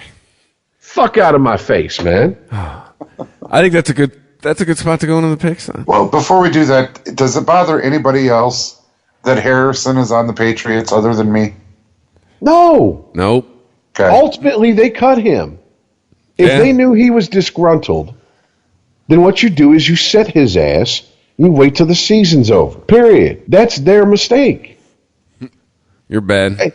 He's James Harrison. He would fucking kick the shit out of Mike Tomlin in a one-on-one fight. You don't think You don't think he's watch going to that fucking... I would too. You don't think that he's going to do his best to kick the shit out of your team when you cut him and he's eligible to be picked up by the fucking Patriots? And first of all, do you think the Patriots picked him up because they're going to fucking feature their defense around him? Fuck no. The first and only thing they said to him was, "You still got the playbook?" Yeah. That's it. Look, Steelers are a fucking cornerstone of the NFL, powerhouse team in the NFL. They have history, they have tradition. I don't understand that move. What else did they think was going to happen? I mean, seriously, if he's that much, if he was making that much noise about not wanting to be on the team, and he was that much a distraction, send him home. That's all I can say. You don't cut him and give him a chance to join the team that most likely the Super Bowl goes through. Road to the Super Bowl, till proven otherwise, pretty much goes through fucking New England. At least in the AFC. Surprise, surprise. I'm just, it bothers me because, not because he's at the Patriots, I don't give a fuck. Cheat, whatever, don't cheat, don't call it cheat, whatever. I don't care. I just wanted him to be behind Dwight Freeney. Disappointed. What, in Detroit? Yeah. Well, we take out enough people's garbage. He's way past his prime. He's one of the hardest hitting, strongest, big motherfuckers in the NFL. Yeah. He fits perfect. Yeah, but they can plug him into New England and he can fill a role of getting another ring. I heard a description from somebody, and it was a black guy, so he's allowed to say this. Was he a basketball expert? Like girls' friends? Yeah. Was he? No, he was just black because he called him. He's like, that motherfucker's a silverback gorilla. He'll rip your face and your nuts off and then stomp on both of them. And I was like, glad you said it, because if I said it, I'd have been racist. He's like, no, if you said it to me, I'm like, if I said it to a room full of the Nation of Islam, he's like, oh, they'd have killed your ass. I'm like, exactly. But I mean, dude, seriously. Even if he's lost a step, God forbid he gets hold of you, even if he lost a step, because that doesn't change. Dude, that motherfucker had a barbell with like 200 pounds on it and was one hand in it in the air like it was nothing. Right. His arms are like our thighs, dude. Yep. That's what I was trying to say. You got Haloti Ngata, Dwight Freeney, Ezekiel Ansah. Always comes back to the Lions for you, doesn't it? Absolutely. Fuck everybody else. That's why. You got Jared Davis behind him. Next to him is fucking Harrison. And behind them is Quinn. Stop it. Stop it. You got the Chiefs out there going to make the playoffs, and you're talking about the Lions. With all them injuries and all them old-ass men, after the game, after the inevitable obligatory loss, the locker room smells like Ben Gay. There you go. There's a line for that tub with the ice in it. They're sitting there handing out pamphlets on how to play football with rheumatoid arthritis and shit. You know, I mean, it's just... All right, so let's get these picks going. It's like 5 in the morning, and I've had to pee for like the last hour. All right, so, well, the rich get richer as far as the picks go. I mean, you know, there's probably, you know, if, you know, these were standings, there'd be an asterisk by the Iceman. Yeah, I don't know. You could like totally tank this week, and Rich could get you. But you and Rich had stellar weeks. I still had a good week. We're still all over 600% as a podcast, as a group. We are 494 and 301. Don't take our fantasy football advice, but take our picks advice. We are 621 winning percentage as a group. Well, right. I might tank this week because this week is a week of Matt. Yeah. He's absolutely dick. But Iceman nobody's playing. In first at 170 and 95 at 641 winning percentage. Rich 164 and 101 at 618. And I'm in the basement 160 to 105, but still at 603. So fuck all y'all. We're all over 600. Everybody wins. and everybody that's listening to podcasts knows that I am so gloating at the end of the season. All right. That's cool. Now you earned it. Danny Woodhead. 14-2, bitches. Yeah. Better ask somebody. All right. We did. It was you. Yeah, and you called it. Okay. The Lions fumbled it. So, that's what they do. Wow, week 17. We're already here. It seems like it takes so long to get to the start, and it goes so quickly. All right. No Thursday, no Saturday. Everything's on Sunday this week. Let's start 1 o'clock game. The Pack coming in to face the Lions. Backup versus possible backup. Because, yeah, you don't got Aaron Rodgers. We're not going to the playoffs. Neither is the Pack. Yeah, sure. Give me the home team. Give me the Lions. I don't know why. They fucked me with the Bengals. But give me, yeah. See, man, I think we should be able to take a couple mulligans this week. Because this really ain't fair. We're not even fucking... Not every team was as courteous as the Rams and let us know they're not going to start their fucking... their number one quarterback. We still don't know if Stafford's starting. And how I can make an informed pick, I can't. None of us really can. We can just make a guess. What do you do, like fantasy football and just not do week 17? No, because goddamn it, we have to do week 17. And whatever, you take the good, you take the bad, take them both, and there you have facts of life. So fuck it.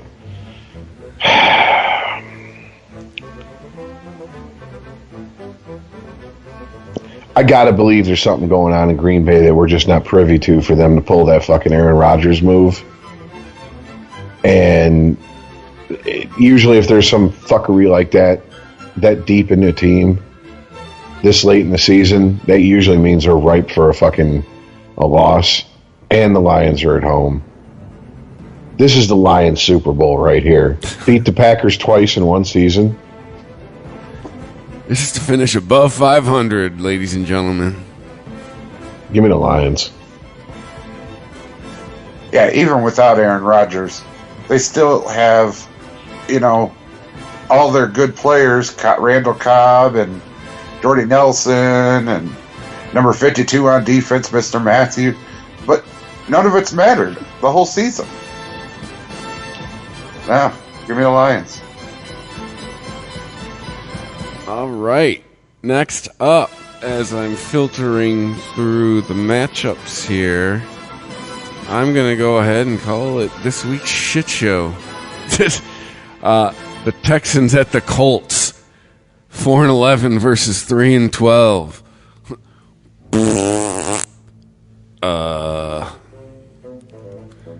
Give me the Texans. The Colts have really shown me. Frank Gore, your possible bright spot for the Colts this year. Your Texans.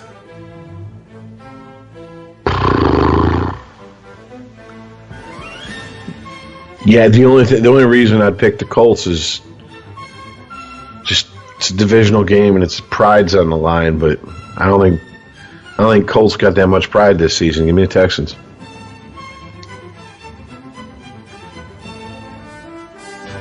Ugh.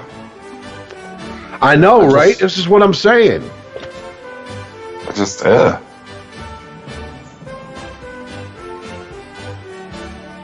I want to go Colts because they're the home team, but Texans are better. Texans aren't nothing without Deshaun Watson.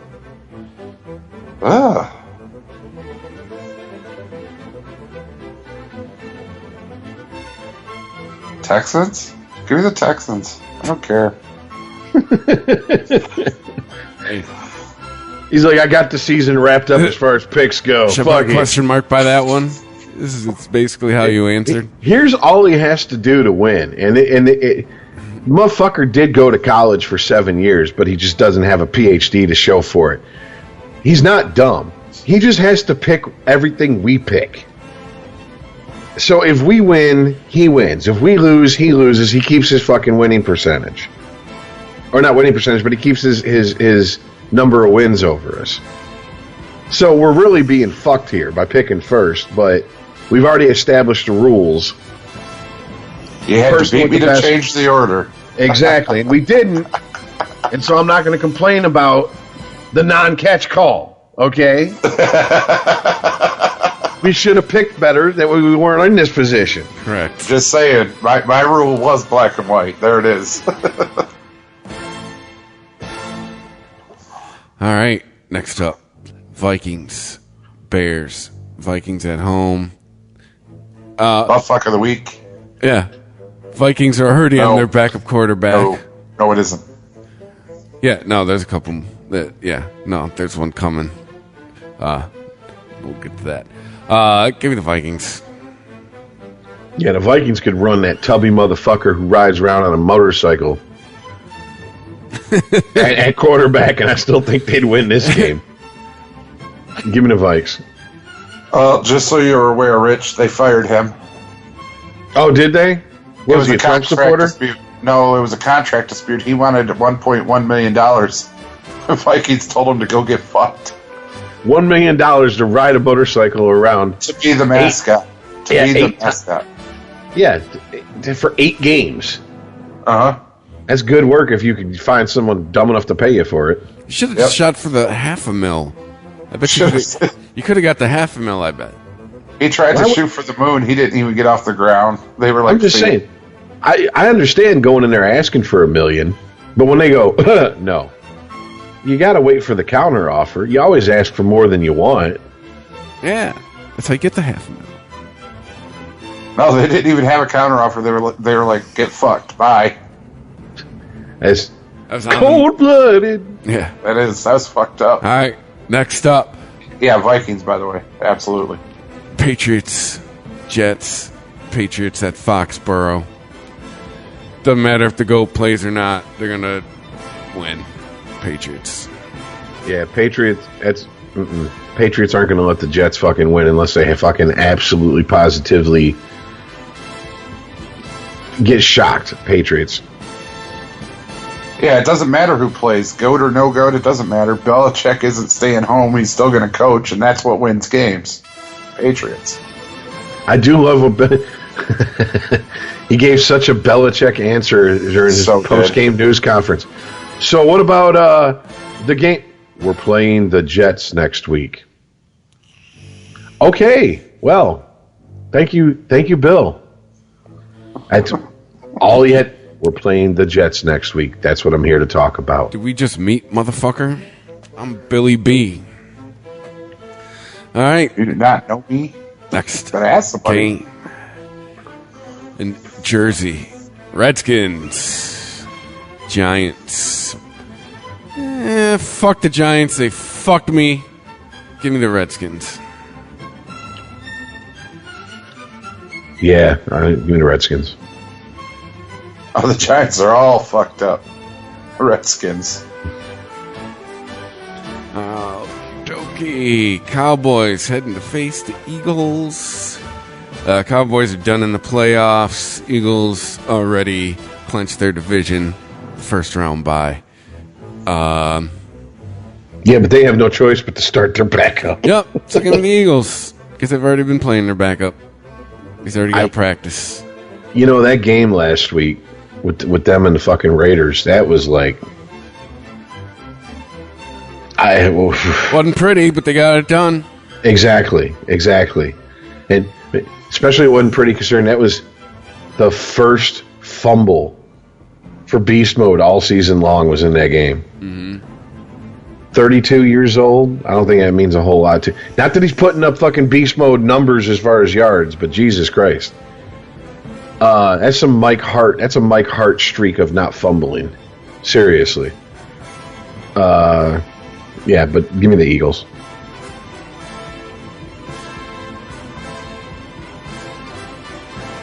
I was taking a drink. Shit.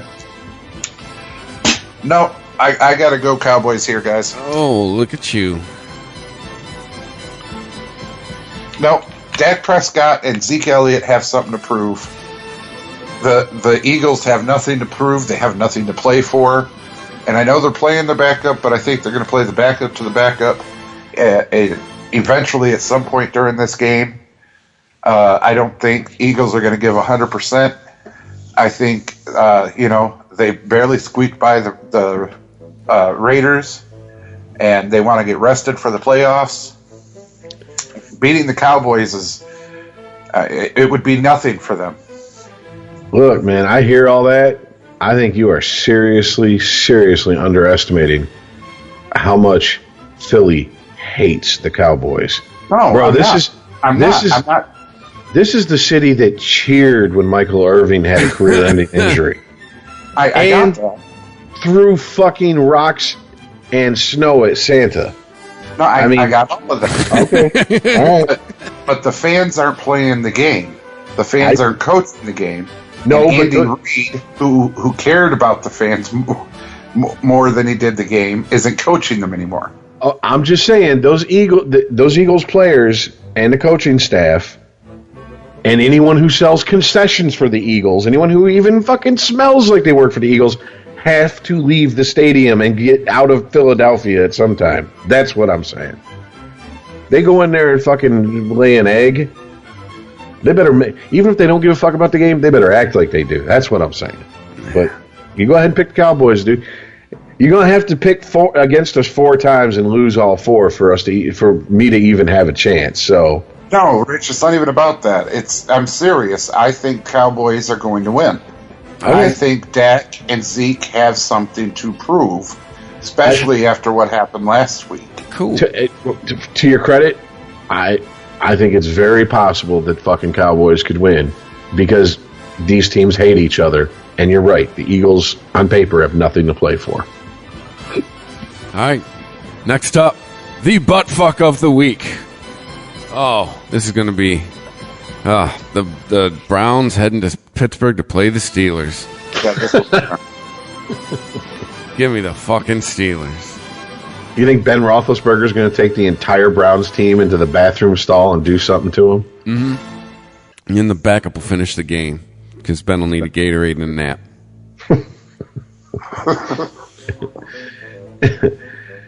And a wet wipe to clean up all the blood from anally violating everybody on the Browns. See, I kind of feel about this game a little bit like Iceman feels about the Eagles-Cowboys, but it's the Browns versus Steelers. They don't like each other. I can't see the Steelers rolling over and giving the Browns their only win this season. I think they want to put the fucking dagger in their heart, so give me the Steelers. The backup to the backup on the Steelers is better than the Browns starters. Yep. So it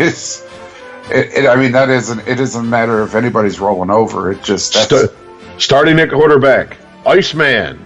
Yeah, I was having the thought that the Steelers practice squad is better than the Browns. Seriously. And here's the bitch of it. Earl didn't even play quarterback in high school. Yeah. Get out there and have a career Hall of Fame game. Yeah. Yeah, Steelers are going to hurt them. Bad. Look like Y.A. Tittle and shit for one game. All right. So next up, starting the 4:00 games, the Panthers heading to the Mercedes-Benz Dome. Is that what it's called now? Because the Georgia Dome is dead. Yeah, Mercedes-Benz Stadium. Falcons are not out of it, correct? No, Falcons are not out. Yeah, and they're at home. Give me the Falcons.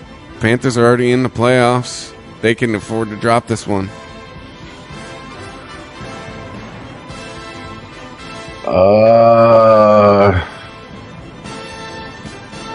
Shit. God damn it! Hold on. Fucking having a fucking clusterfuck. Yeah. Yeah. Jesus God. Everybody but the fucking Bucks are in the goddamn playoffs right now. In the NFC South. Way to fuck it up! Anyways. Can a plane crash into the stadium and both these teams lose? I don't like either of them. Could the Saints team plane crash into this stadium? and all three of these teams lose? Hey, life like the playoffs, because 3 teams died. That's horrible. If there's a God, I'll pay for that in the afterlife. Give me the Falcons. Oh, yeah, because if Cam Newton can rest, he will. Lazy, mouthy fuck. All right, give me the Falcons. Not a lot of dissonance in this week's picks. All right, Chiefs at the Broncos. Chiefs already got their division sewn up. Broncos are a shit show. Broncos are at home. I don't give a fuck. Alex Smith's backup is better than Brock Osweiler. Just the Chiefs B team's better than the Broncos. Give me the Chiefs. I got chunks of teams like you in my stool. Yeah. Yeah, give me the Chiefs. Yeah, Andy Reid wakes up jacked. Yeah, give me the Chiefs. I wake up jacked. We have every morning show, guys. It's what we call Wake Up Jacked. Right. Next up, the Jags, the Titans.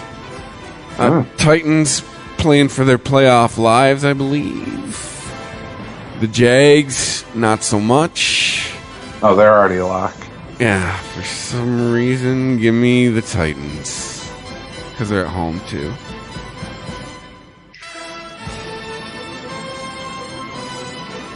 Jesus fucking Christ. I have to pick Mariota. Yes. Really? It's a law. No, it's just like, yeah. Not only does Jameis Winston put on that puppet show last week, but now I got to pick the player that they should have picked instead of him. I mean, Titans.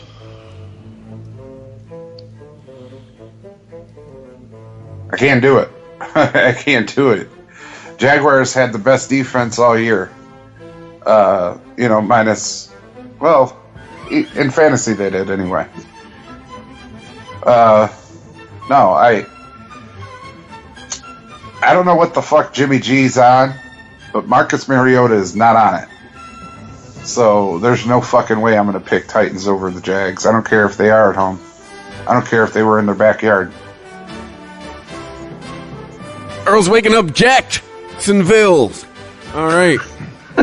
I'm in Jacksonville. And speaking of fucking Jimmy G, the surging 49ers.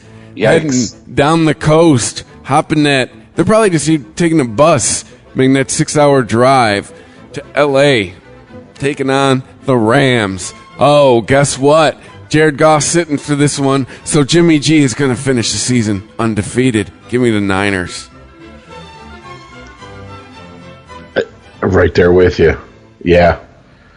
I mean, the minute I got the alert on my phone that Goff wasn't playing, I was like, yep, 49ers gonna look like they got the future quarterback of the NFL. The butter's got to be flowing in the Bay Area. Because it is possible the Raiders and the Niners could end up with the same record. There's butter and enemas and anal lube flying all over the place in San Francisco. They haven't been this giddy since Barry Bonds was fucking sticking needles in his ass. Yeah, I mean the Niners. Oh, of course, give me the Niners. Who wouldn't pick the Niners? You should have been picking the Niners all season. Niners. All right. By the way, real quick, how fucking great does that trade make John Lynch look? Yeah. Shut up, Bucks fan. Making moves. No. I'm not giving him credit for it. I'm just saying that motherfucker's sitting there rock hard. I mean, dick bouncing off his stomach like, that was all me. There you go. And it's like, no, motherfucker, someone above you gave you the permission to pull the trigger. Come on now. But anyway, sorry, go ahead. All right. Next up, Bills heading down to Miami, taking on the Dolphins. Bills fighting for their playoff lives, so give me them. I don't care if the Dolphins are at home, and fuck Jay Cutler. Jesus fuck, man. How the fuck are we sitting here talking about the Bills possibly being in the playoffs? Playoffs? Jesus. Yeah, give me the Bills.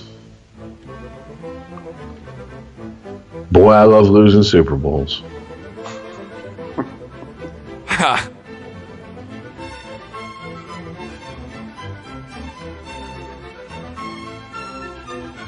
Ice? Yeah.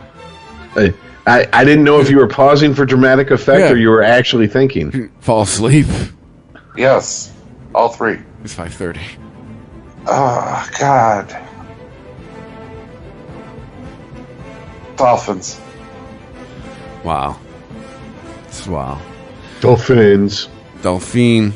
All right, next up, Raiders. Heading down to see the Chargers. Wait. How are the Rams and Chargers both playing at home? Don't they play in the same place? No. They don't. All right. Same city, not the same stadium. All right. Who do you want to go see? The Chargers or the Rams? No. Well, anyways, Chargers also playing for their playoff lives. Raiders, not so much. Give me the Chargers. Yeah. This is one of those that, in my mind, could go either way. But Chargers do have motivation. Raiders just playing for that fucking Raider pride. I don't think it's going to be enough. Chargers.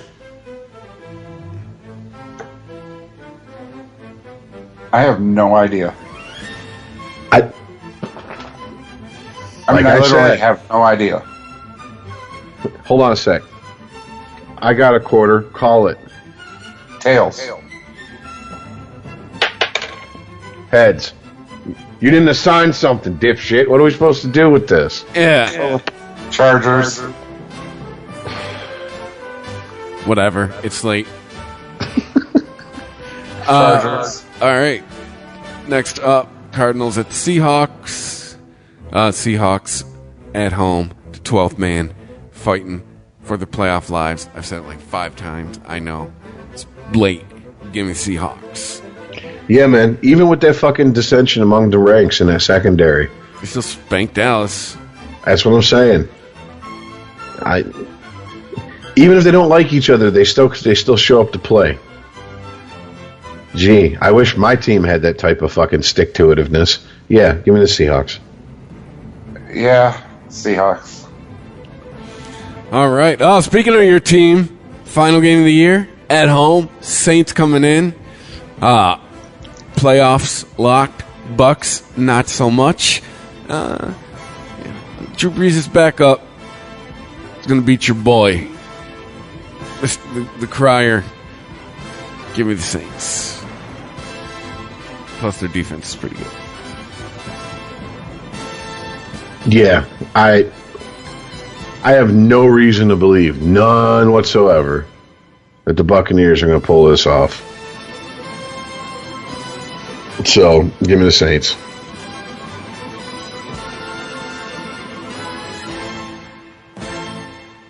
I want to pick the Bucks just because I think they're going to make a move here, but they're not good enough. Saints. All right.